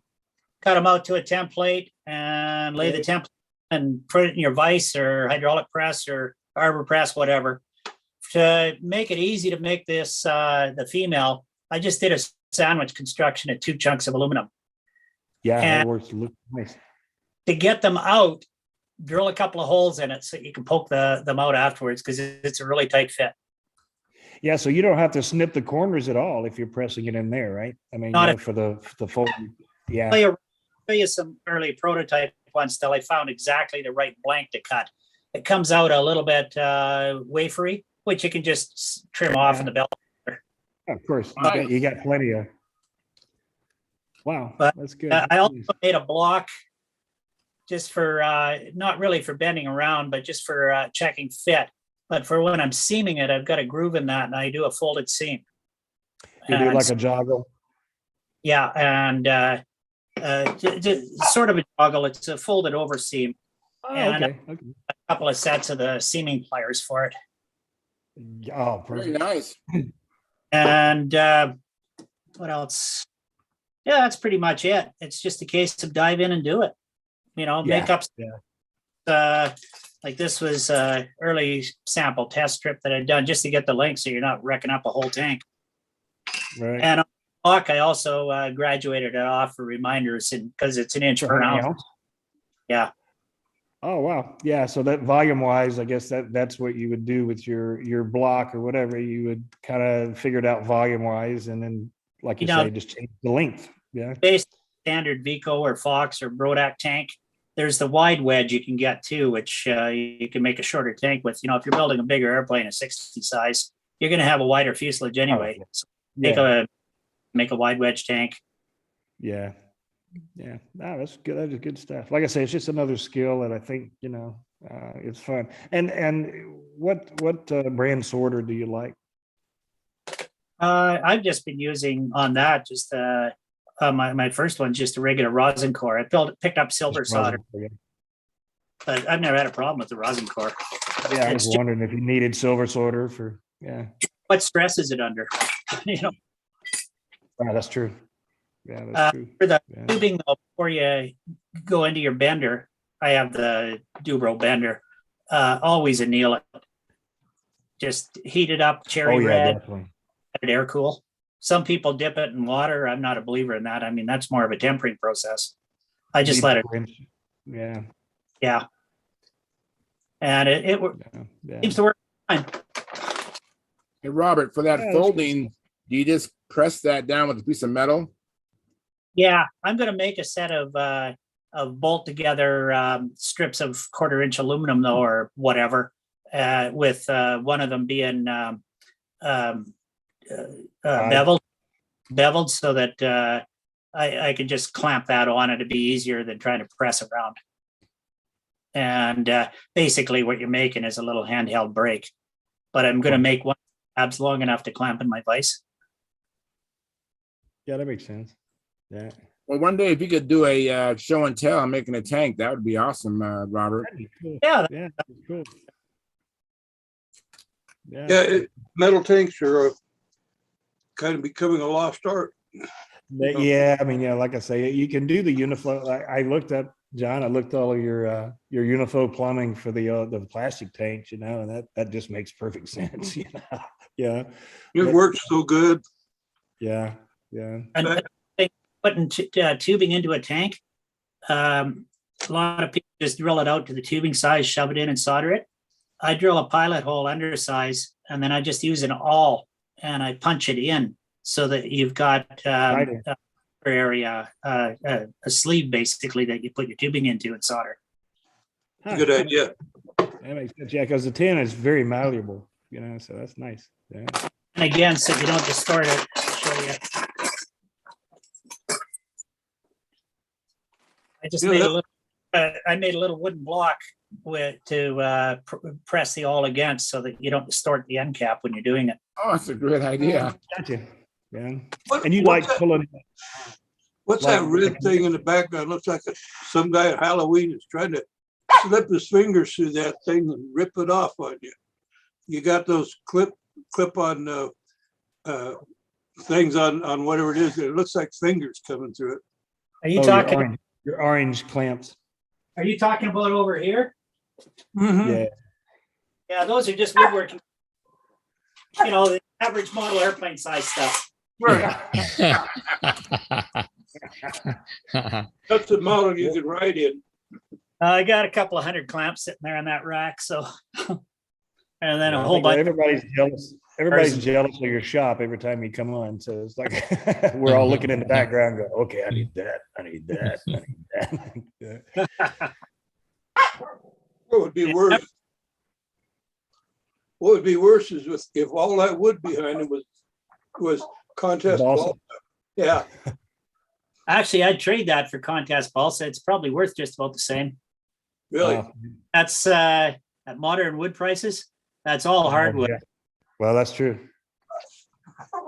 Yeah, there's no $1.48 2x4s anymore. That's for sure. Especially when yeah. Up there, maple, you know, 8-quarter stock, so 2 inches thick by about 6 to 8 inches wide. There's a big stack of that. There's oak, there's cherry, there's black walnut, there's wow, so you got some nice engine barrel wood up there. So oh hell, I just give away it by the handful to the guys. Just take old maple and just rip it up into bearers. Right. So, yeah. Out I don't know, practically a bushel of it to the contest this year, and the guys were all happy with that compared to like $5 for whatever grain in a hobby shop. I bet. The grab bag, the grab bundle. Let's pay that way. Yeah. Hey guys. Hey Lynn, thanks for coming in. Good to see you. Long time no see, buddy. Yeah, how you doing? Really good. That's good. Been too busy working though. I haven't been up, awake enough to come on. Yeah, I know how that goes sometimes. That's why I'm so late tonight. Whoops, somebody's barking. Hey, my dog wants pizza. Yeah, of course he wants a pizza. You knows who you are. Pizza. Hey, Lenny. Yeah, what's up? Look who's here, man. Rick Osborne from Brodax. Hey, how are you? Hey, good. How you guys? Very well. You're good.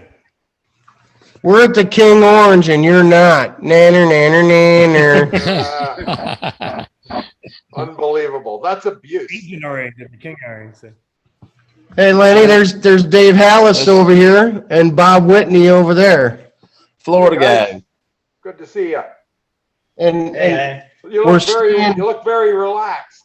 Yeah, we're relaxed. We're staying in an Airbnb with Wayne Smith, who I'm sure most of you guys know is Jim Smith's brother. Jim, who's been on the live chat with us and hanging out, Smith Brothers Stunt. Cool. Unfortunately, Jim couldn't be here for the contest, but we're hanging out with Wayne, which I guarantee most of you probably haven't even laid eyes on Wayne. So maybe we'll get a walkthrough and he'll say hello to everyone. But we had a bitchin' day of practice, test flying and practice, and everybody was flying their profiles, their N30s, flying their Warbirds, flying their PA stunt ships, and then we got a bunch of combat stuff ready because I told you guys Wayne bought 10 combat planes so we could just fart around and have combat fun tomorrow. We're all very much looking forward to tomorrow morning. So. Oh, that's fantastic. Well, Mike, if you see Jim, give him all our best. Yeah. I will. If he happens to make it out, we'll definitely let him know that you guys are thinking about him for sure. Yeah. Monday. They're gonna try to get him out of the. Okay. Yeah. Right on. Yeah. So anyway, we're here just checking in, man. We're in. The nice thing, we're all staying in the same house. There's like 10 of us in an Airbnb instead of us being in a hotel. We got this. It's a house. We rented a house, so it's like Animal House this weekend, man. It's crazy. We're gonna have a toga party. We got women coming over. We got kegs of beer coming, and I'll send you a donkey. yeah. This is the best way to do a control line contest. Is all because it's cool. We're all together. We've gone out to dinner 2 nights in a row, and the fellowship, and just hanging out and talking about airplanes all, you know, it's Cool. great. Really great. Where did you guys go for dinner? The same barbecue joint as we went to last night because it was so awesome. We went back again tonight. Perfect. Yeah. Big wood. I'm jealous. Did you bring a jar of soap to open up so the place will smell like modelers have been there? We all took a shower before we went. Yeah. Diesel Whitney's here. Yeah, Whitney was trying to run a diesel engine earlier in the parking lot, stinking up the whole thing, man. I came walking by and I was like, why am I smelling ether? Oh my God, it's so bad. Looking forward to Brodak next year. That's gonna happen, right? Yeah, and I think Brodak is going to be just huge numbers because everybody knows it could be the very last one. So yeah, I think it'll be good. Charles, you need to come to Brodak next year. I know. I would love to. That was my best contest I've ever been to. Was Brodak's in 2016. That was the most fun I've ever had at a contest. Yeah, I remember him. Yeah, Okay. you met him. Yeah, it was was the last time I was there. 16. And Lenny, the border will be open, so you and Naomi will be able to come. And Robert, you should be there too. You should. I know it's a long way from Canada where you live, but brother, if you can go to Brodak's next June, you should start planning now because you've never seen anything like it. It's the best control line contest in the world, man. Watch the videos and talk to you guys and everything and just drooled. Is that the last Brodak ever? There's a good chance. Yeah, we don't know for sure, but yeah, it most likely will be. You know, I'm not gonna have vacation next year. I would love. I mean, God, I want to go to Brodak so many times. I just don't have vacation. Yeah. Yeah. It's gonna be used to go to the Worlds, so. Well, you know what? You can still be there in spirit. You just send your revolutions to me, and I'll go fly it in Brodak.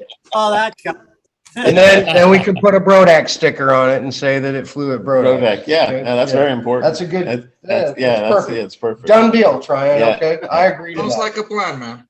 Okay, thank you.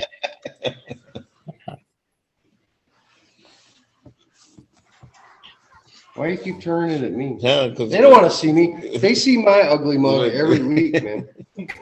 Your name. Yeah. What I'd like to do is order all of the back issues of Control Line World from Brodak, but man, the shipping is just killing me. Yeah, no kidding. You know, if you came there, you could probably get someone on Stunthangar to donate them to you for free. Somebody's got them all in their basement and probably would give them to you. Oh, there is that too. Yeah. Hint, hint. Robert, you're near Calgary, right? Pardon me? Yeah. So yeah, reason there's because when you do that, then you can see who else is. Yeah, I'm trying to educate Rick and Dave on how the Zoom Stunthangar meeting works because they didn't really know what this was, or they kind of knew it was there, but they didn't know what it was. So we might have a couple of new guys next week, or later on when they get more comfortable, and then we can see all their stuff and do all their show and tell instead of us talking about the same old stuff all the time. We're bored with each other. Yeah, that'd be great. Some new blood would be fantastic. And then we'll all go away, or what? I'm at bloodletting, so yeah. Hey, Mike. Oh, yeah, Tom, what's up? Look what I built. My timer? No. Oh, well then I don't care. Your half A handle.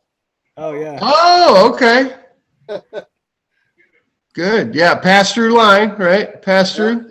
And spectral line. There you go, bro. Now we're talking. Now you got the right thing. Yep. Now you're talking, dude. Hey, I got some. Where's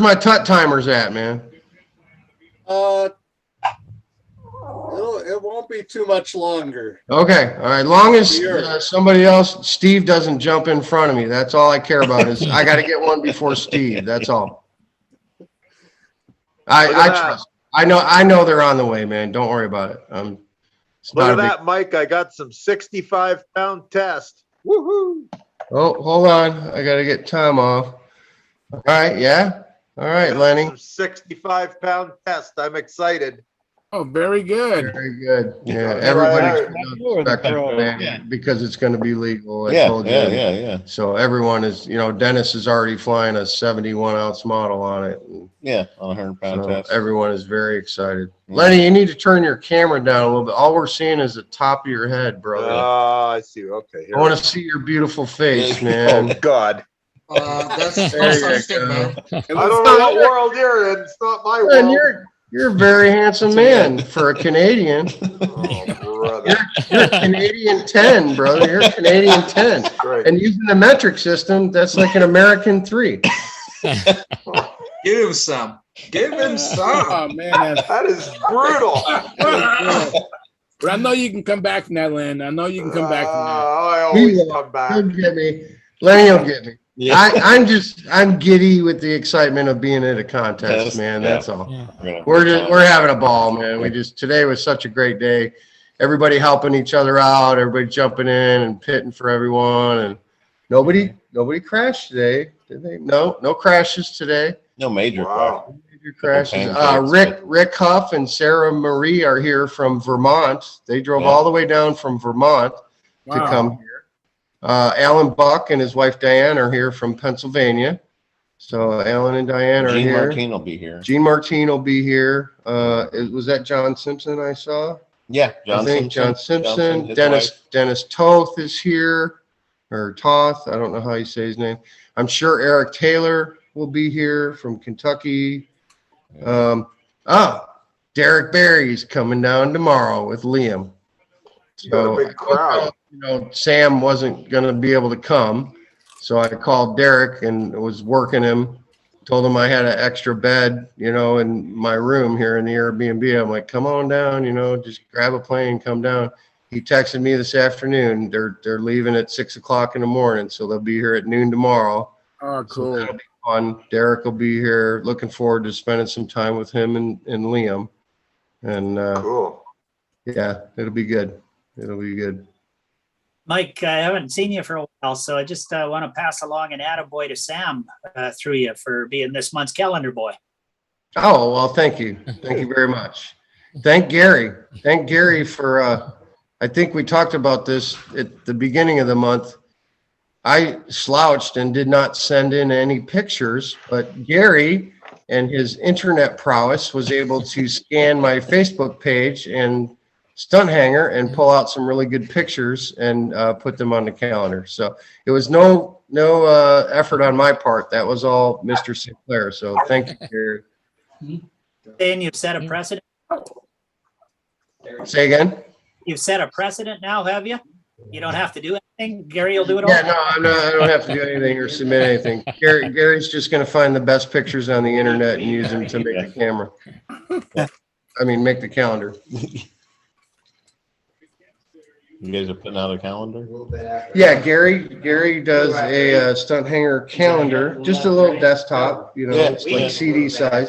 Yeah. And he started a couple years ago and asked everyone just to send in pictures of them with their models. Right. And then, January through Oh, whatever. yeah, And yeah. it's pretty cool. You want us to knock on your door? Nice. Yeah. He won't be awake. Here's an example of We appreciate the calendars, Gary, because they're all model airplane stuff. All right. All right. Yeah, I think we're losing these guys. so here's a You're not losing. calendar of There's Sam. Sam there. Oh, wonderful. So getting a Nats trophy, flying the Pulse Jet, combat trophy. Very Yeah. cool. Very cool. See- At 7:30. I think we're sucking them in, Charles. Yeah. They're seeing what they're missing on the Stunthangar live chat. So Monday So like next month will be Chris Cox is oh yeah, that's Chris Airplane. Cox's airplane. Put food out there tomorrow. Oh, nice.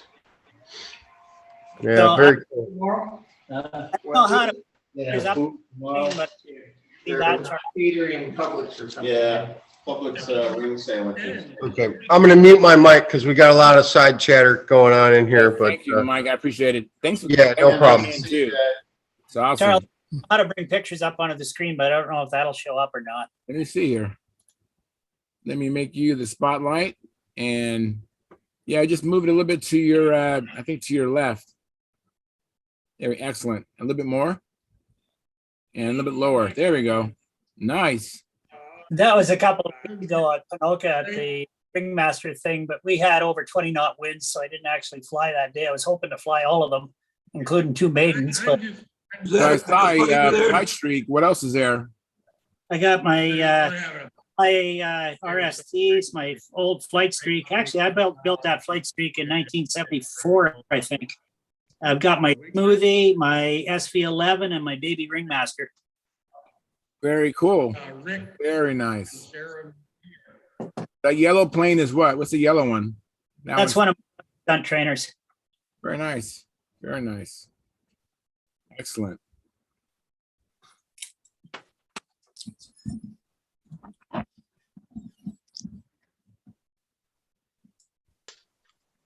Looks like Mark Lumen has a plane on the bench.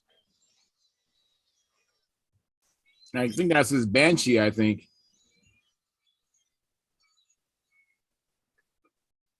Looks like somebody's mixing some epoxy or something in a tube.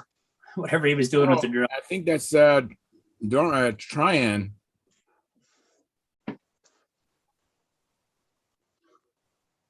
Tryon, I'll make you big, Tryon. This pizza was much bigger than the ones I usually eat. I can't finish it. It's just I'm mixing.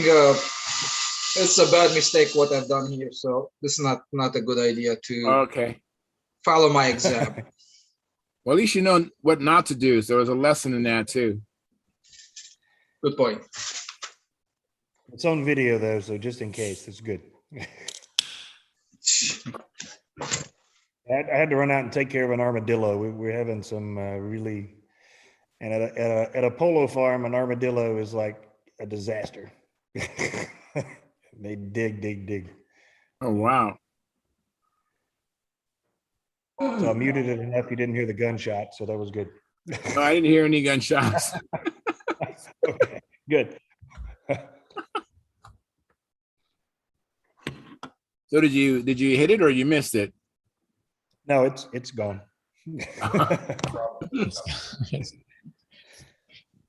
Victim with the lead pill. We've been trying for a week. You know that they won't come to bait. And I'll get off. I don't want to stay on off subject too long. They won't come to bait. You got to use live traps, and they just wouldn't hit the live traps even over their burrows. We couldn't find it all. So I just saw on the monitor just a while ago that it was in the front yard. So done.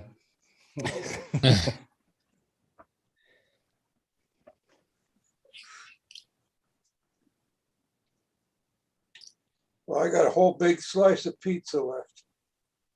I'll have for breakfast. Yeah, good breakfast. Pretty good. Pizza's good breakfast. Yeah, it is. It has a distinct flavor of its own after it's sat in the refrigerator overnight. Sure been quiet tonight. I'm wondering if he's awake.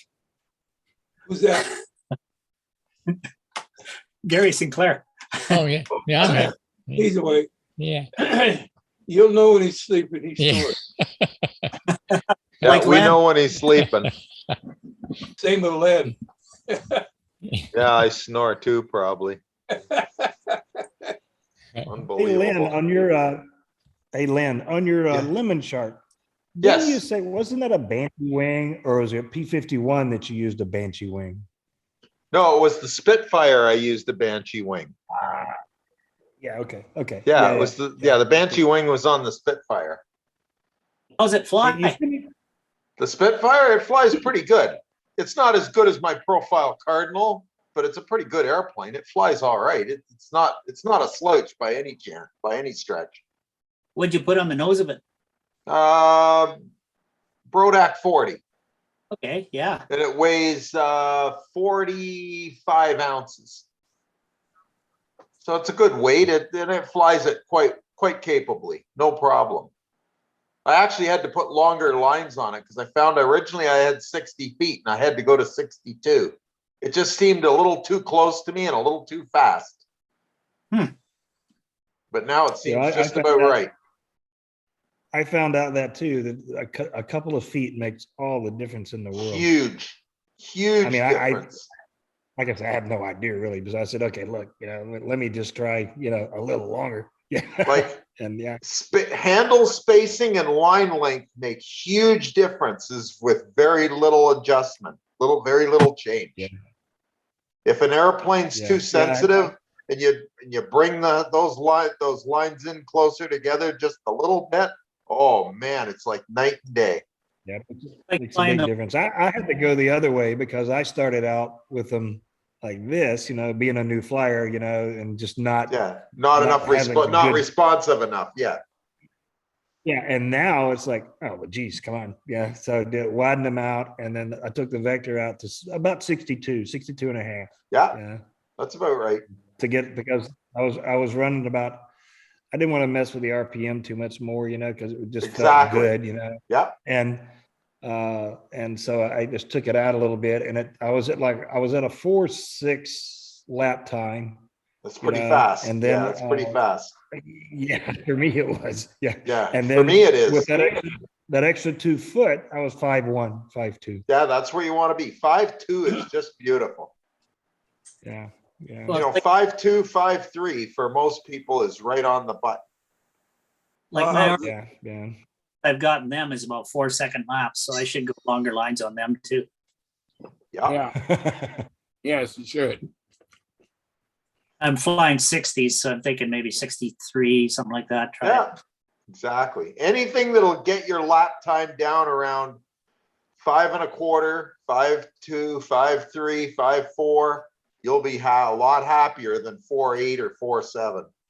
Yeah, like smoothie down to 5 seconds with the Combat 35. I put a Stunt 35 on it now. That's the Super Dagger.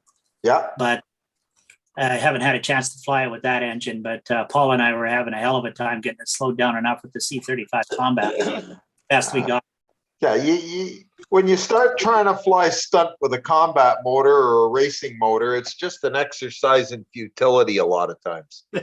They're not meant to do that. They just aren't. And guys do that all the time, and it blows my mind. They'll take a stunt or a combat motor or a racing motor, and they're trying to make a stunt motor out of it. And it's like, well, why are you doing that? Get a stunt motor. If you want to fly stunt with a stunt engine, and it'll work very nicely. It's called that I ended up getting 4 stunt C-35. So I'm well equipped now. That's good. And they're a pretty good motor, actually. They run okay if they're set up right. You use the right fuel, they work fine. And the combat version of it for sport flying, they're a fantastic engine. Well, sure. If you want to bomb around, they're fantastic. They're a bomb around motor. They really go. Where they were really good for back what I bought for my first one originally was the RC version. I've got 2 of them. I got that for Profile Carrier back in the 70s. Yeah. That was kind of the engine to run then. Most definitely, for sure. But not anymore. It's like it's not there. Those days are gone, and that's okay. Well, we can still put them on those same old airplanes. Oh, sure you can. And it's all about having fun. It's about having fun. Whatever makes it fun for you. That's right. Floats your boat. Yeah, exactly. There's guys who still say, oh, the best stunt motor that was ever made was the Fox 35. Well, yes, in its day, it was the best stunt motor there was. But when they try to tell me that it's the best motor today, it's like, well, no, not really. Not going to happen. It can still be made to work very nicely and fly a nice 4.24 brake, and I get that. There's no problem with that. Mine does too. I have one on a Nobler, and it works absolutely outstanding. But I'm not going to go win the Nats with it. It just isn't going to happen. But if you're flying a Ringmaster, that or a McCoy 35, to me, they're the engines to run. Oh, for sure. They work great. There's no problem. A Torp 35. Yeah, all those motors run fine on Ringmasters and stuff like that. They work great. Oh, look at that. Look at that. Hang on, Mark. Let me make you big. Are we live streaming? You haven't cut to the stream. Yeah, we're still live streaming. McCoy. Oh, look at Hey, that. McCoy Redhead. Yep. Perfect. Yep. Oh, that's great.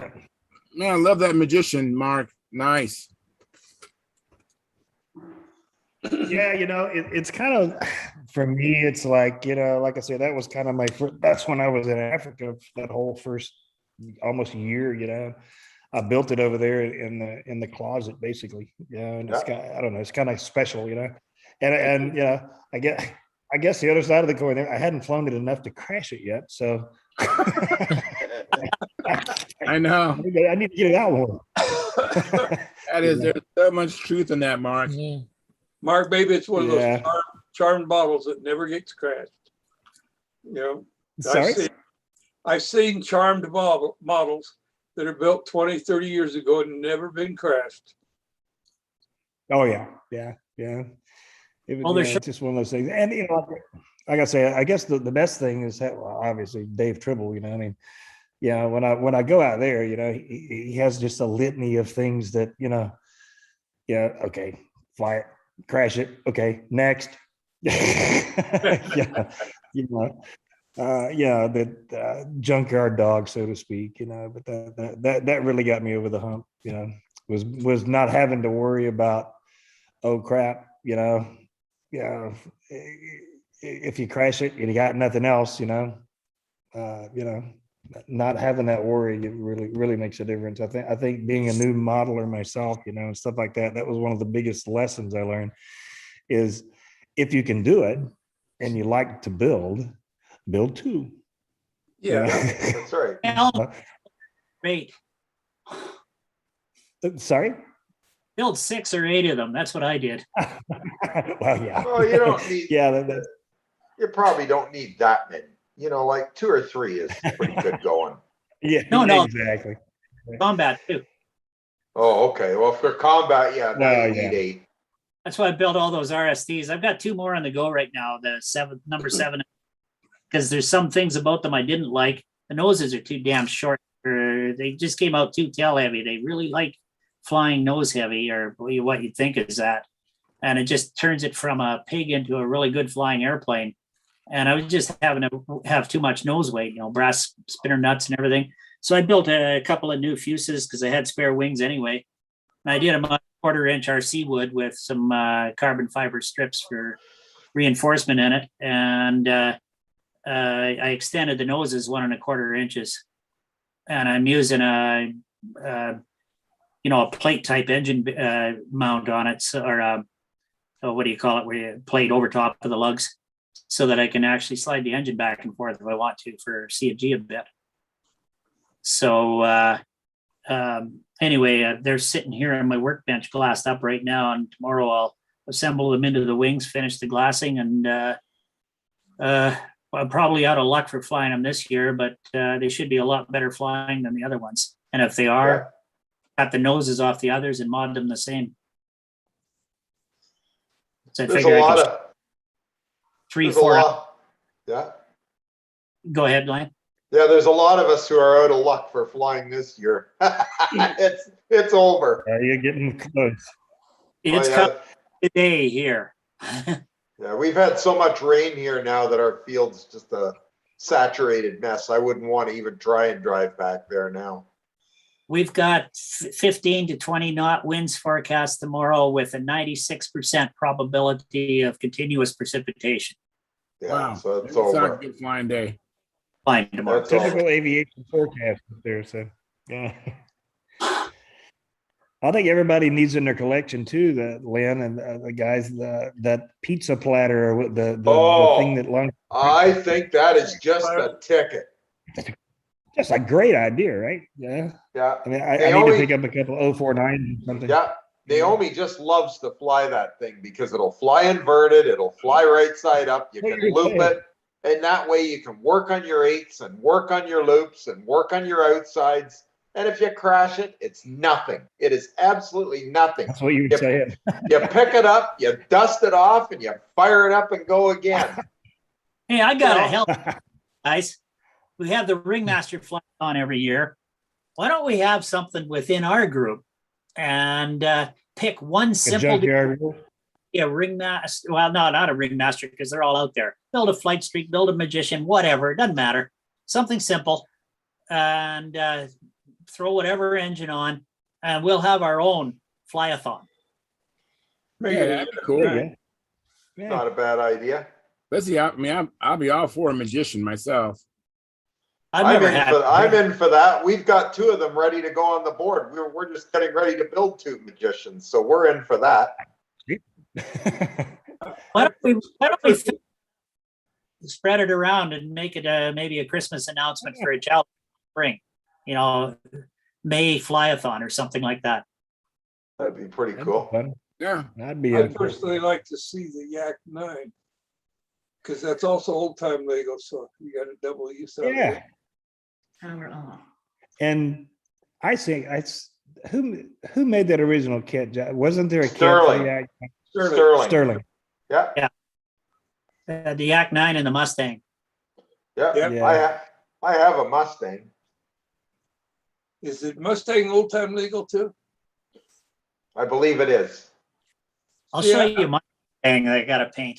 I like the idea of having it, you know, where you can use it for old time and for And classic. yeah. Yeah. You know, use it for the for what you're proposing. You know, so you get more of use out of it. What size is that Yak 9? Is that like a 40 size or? Yeah. 19 to 35. Yeah. Okay. So that could be a scratch build if you know. Yeah, there's relatively- plans around, and I think Walter will make a kit of it. Has anybody heard from him lately? I know he was having some. I spoke to Walter a couple days ago, and he's just in a lot of pain. You know, this recovery has been very painful for him, but That's a at shame. least his kidneys are working normal. Okay. Well, that's good. That is good. But That's a great sign. but his knees, I mean, I don't know if he needs knee replacement or what, but he's just in horrific pain.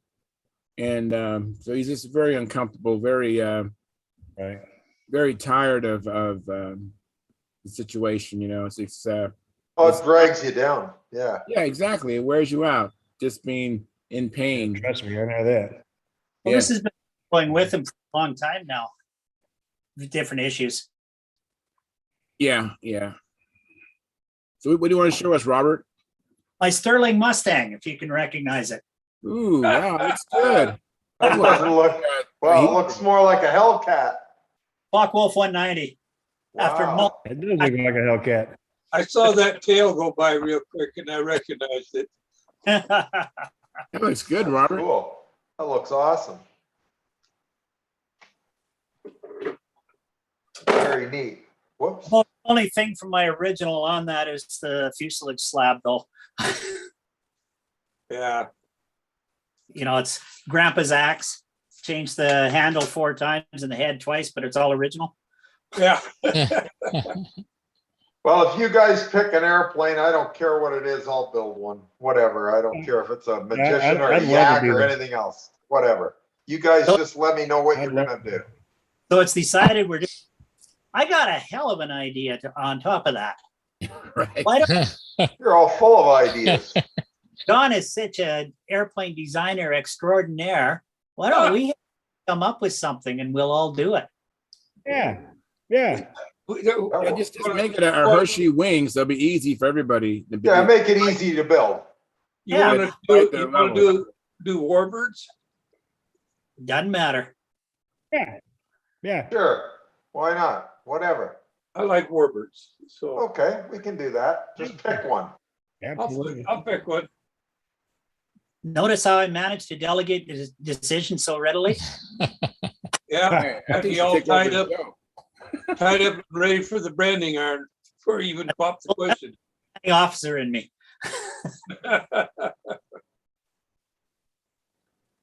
No, I've been wanting to do, you know, like a French or an Italian warbird, profile, Yeah. you know, something along those lines, something different that isn't out there. Yeah, Centaur, Reggiana, something like that. Yeah.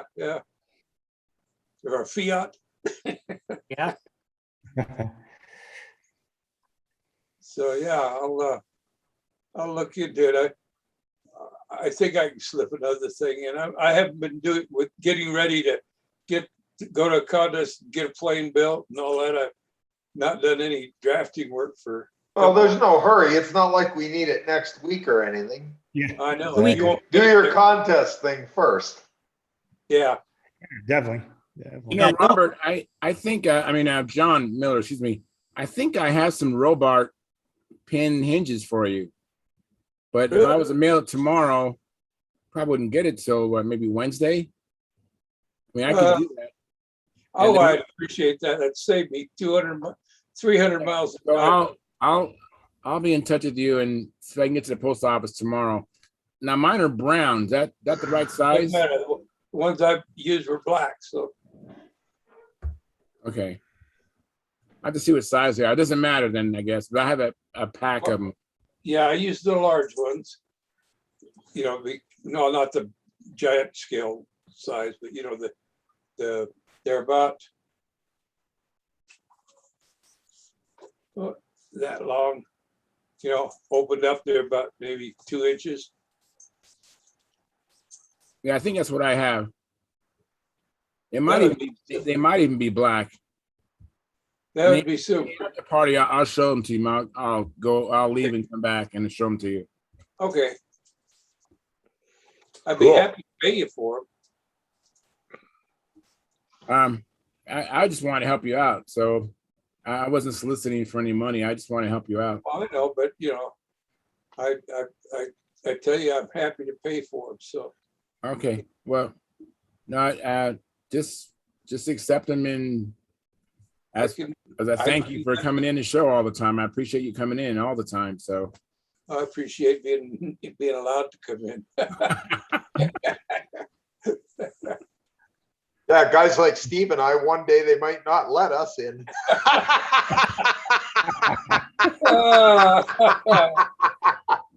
Oh gosh. Well, as long as I have a say, you guys are always welcome. Man.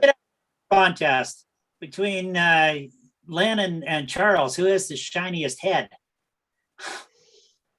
Oh, I don't know. You know, that's I hard. think Charles is winning. I'm pretty dull today.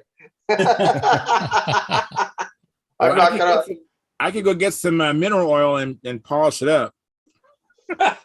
You get that rag going there, do the shoe Yeah, shine. exactly. Yeah, polish my dome.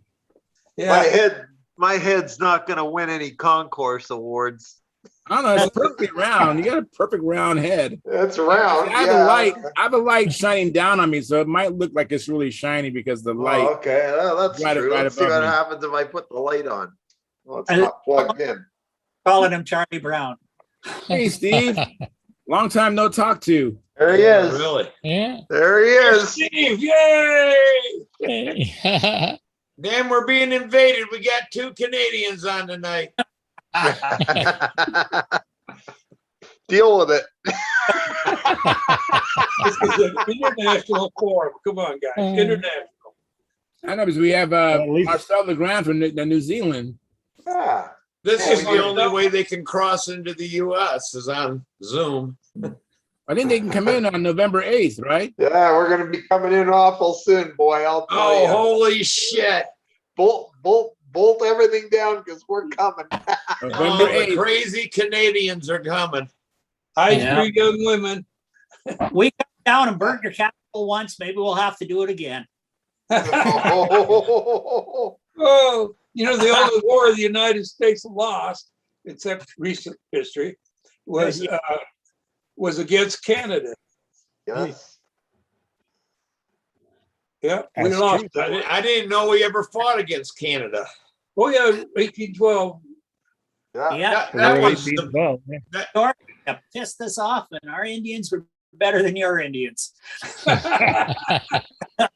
Yours got more land. Yeah, the War of 1812, though, that was with the British. No, you invaded Canada. Yes, we did. And the troops that actually went to Washington were British. Yeah. But on the Great Lakes and the battles there, our Navy sucked, but yours did pretty good, but none of your land forces did good. So everyone would just kind of give up and walk away from the forts when the Indians were coming. It was kind of funny, actually. So the war started out with the U.S. president decided that he's going to free us from the British oppression and come up and take the land. And that didn't go over so well. And so at the end of it, Canada actually ended up with about 40 acres more than we started with. So I think. Well, didn't one of the reasons? Yeah, but I just seen on TV they found some new stones that mark something, and you guys just lost a bunch of land. Now they're in negotiation of how the hell they're going to do it because they were. Oh God! I just seen it on TV. Somewhere by Maine or something. They're like, hey, these lines aren't right. We found all these stones they laid for the border. Was that the Norwegians that put those stones there? And I don't know, but it's all a bunch of woods. I'm like, hell, there's going to be fight now over trees. Anyway, maybe go back to model airplanes. Talk about. I was about to get out my M&M's plane. I was just ready to grab it. Hey, I'll tell you what, though. When you can come across, Len, I'll meet you in Detroit for lunch. Yeah, that'd be cool. Yeah. When we get a day off, I got every day off, so. Well, that's pretty neat. Yeah, I don't know how far it is to Detroit or where your closest crossing is. This about? Well, one of our crossings kind of screwed up right now, so I'll have to find out. Yeah, it's like 150 miles for me. It isn't too bad. That's not too bad. But we'll figure it out. Alrighty. Cool. But So yeah. what you been up to, Steve? Huh? What you been up to, and how's Samantha? She's doing pretty good. Complaining about school, but does no good. So it's kind of like us with our jobs. Yeah. How many credit hours is she running? Yeah, she found out she's got to do an internship. And you got to pay $3,000 to do it, and you got to work for free. Oh. And a company doesn't have to pay you. So she's kind of fighting. She's kind of fighting that. We'll see what's going to happen. You know, she's like, you know, I got my own apartment, stuff like this. I can't go 10 weeks without pay and pay you guys $3,000 to take the class of an internship. But so we'll see what happens with that. But it isn't until the summer anyway. So I told her she got time to save money. But that's all I was going. Damn, Mike, were you in a seance or what? Oh, your mic's turned off, Mike. Oh, there we go. Yeah, I'm in the common area of the Airbnb, and everybody just went to bed, so I'm just trying to be quiet. Okay. This house is a ranch, and it's very long. And if I go in the kitchen, I think I'll drop out because the Wi-Fi is really bad. So I'll try it. I'll try to go down there, but I don't want to be. I was looking forward to a picture tonight, and I didn't get anything. It's a private joke, but he knows what I'm talking about. Oh, okay. Yeah. Well, I wanted to do some Facebook Live stuff today, but the internet there's no signal at the flying site. So what I'm going to have to do is just shoot video all day tomorrow. And then when I get somewhere with a signal, I can post it. Yeah, upload them. So I won't be able to go live. I'll have to do it on the camera, pictures and video, and then I'll have lots of stuff tomorrow evening and of course Sunday as well. So did you get not a combat airplane, warbird to fly and stuff that you were looking for? I flew Rick Osborne's Warbird today, but I was not comfortable with it because to me, it was getting loose in the overheads and the vertical eights. So I told him I'm not going to fly it because I felt like I was going to crash it. So no Warbird, but Wayne Smith is loaning me his electric Cavalier for Nostalgia 30. So I will fly that, and that one's good. I'll fly that in N30, and then of course I'll fly Profile tomorrow. So, and then we're going to do a bunch of combat during the lunch break. We have all the combat planes that Wayne bought. So anybody who wants to can go out and fly combat, and we're gonna probably tear a bunch of stuff up. I expect it'll be. So how's the crowd? You said that there wasn't a lot of people there last night. They show up today? Yeah. I think it's actually going to be a pretty decent turnout, you know, and Cool. and more coming in tomorrow just for you know, you always have the guys that just come in to fly Sunday PA. So yeah, Derek and Liam are coming, Steve. They are coming down. So they are. When are they going to get there? tomorrow at noon. Tomorrow at noon. Okay, I'm going to spend the So night. he won't fly tomorrow, but he's bringing stuff for Liam to play with and fly. So that should be entertaining. It's always entertaining to watch Liam fly, you know. Well, good deal. I think he's 7 now. I think he's 6 or 7, I think. So that should be interesting. Now, that's good that he got away. I know you said that you tried to talk him into it. He was thinking about it, but it's good that he's going to get there. Yeah, he's coming. He's coming. And I want to tell everyone, so Steve called me Wednesday night at like 10:30. It was like, when are you leaving for King Orange? And I'm like, dude, I'm halfway to Chattanooga. I was halfway because I left Wednesday night and I drove through the night to get here. And I was halfway to Chattanooga, and Steve stayed on the phone with me till I was like an hour south of Atlanta. We talked on the phone for like 3.5 hours. Wow. Keep him awake. And That's then awesome. That is he was really supposed awesome. to stop and take a nap, but he didn't do it. And we hung up, but I told him, call me if you start getting sleepy. You give me a call and I'll talk to you until you get there. But he never called me back. That is awesome. That's what friends do. Yeah.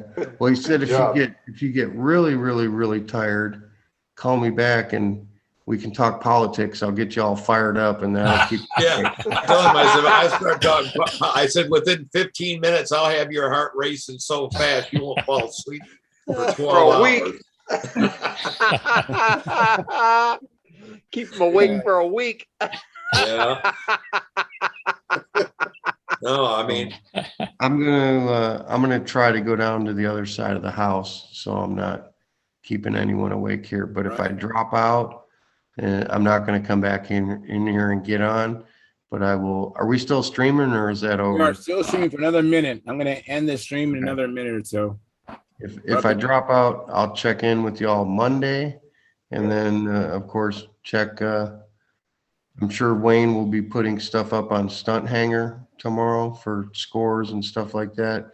And the rest of you that are on the Facebook page, I'll be trying to put what I can up there. So hopefully I can stay on, but if I drop out, I'll see all you guys next time. Hey, Mike, thanks for introducing those gentlemen to Stunthangar. I appreciate it. Thank you very much. Absolutely. Absolutely. Well, they're on Stunthangar.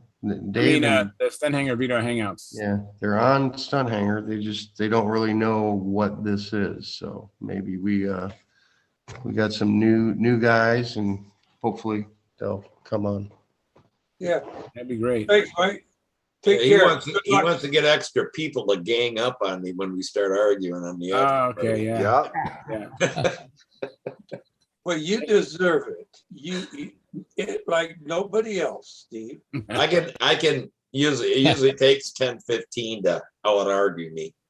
Even got me fired up there a couple of weeks ago. Oh, I know it. Steve, the only way out argue him, nobody can get a word in edgewise to counter you. Oh, I know.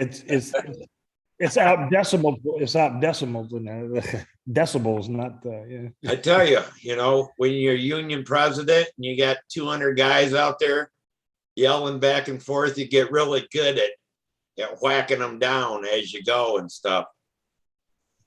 And well, you guys, I'm going to end the live stream. We are going to continue on. So if you're out there and wondering what we're going to talk about, you need to come on in here and hit the link in Stunthangar forum. There's a link at the bench, and if you go there, you better come into the after party. But we had a pretty good night. Had as many as 21, I think 21 people watching us, 24 people watching us, and we had some comments in the chat box, and we actually had a chat revenue of $4.99 by the WSRC group, and so we thank you very much for that. Yeah, an RC plane, yeah, great deal. Yeah, and Robert, thank you so much for even showing us a little bit about the fuel tanks. I think you should be sharing a lot more. You probably think a lot of us know the stuff that you know. And, but I like the idea of how you made the end caps. So keep that kind of stuff coming. Share more with us because there's not a lot of modelers out there that know some of this stuff. So appreciate that big time. So I was impressed with that. So that being said, I'm going to end the live stream. So we'll be back Monday. This is a weekend. Hopefully where you're at, you can fly, or if you can't fly, build. Come back Monday, show us what you've been building. And we will see you then. Good night. Good night. Good night.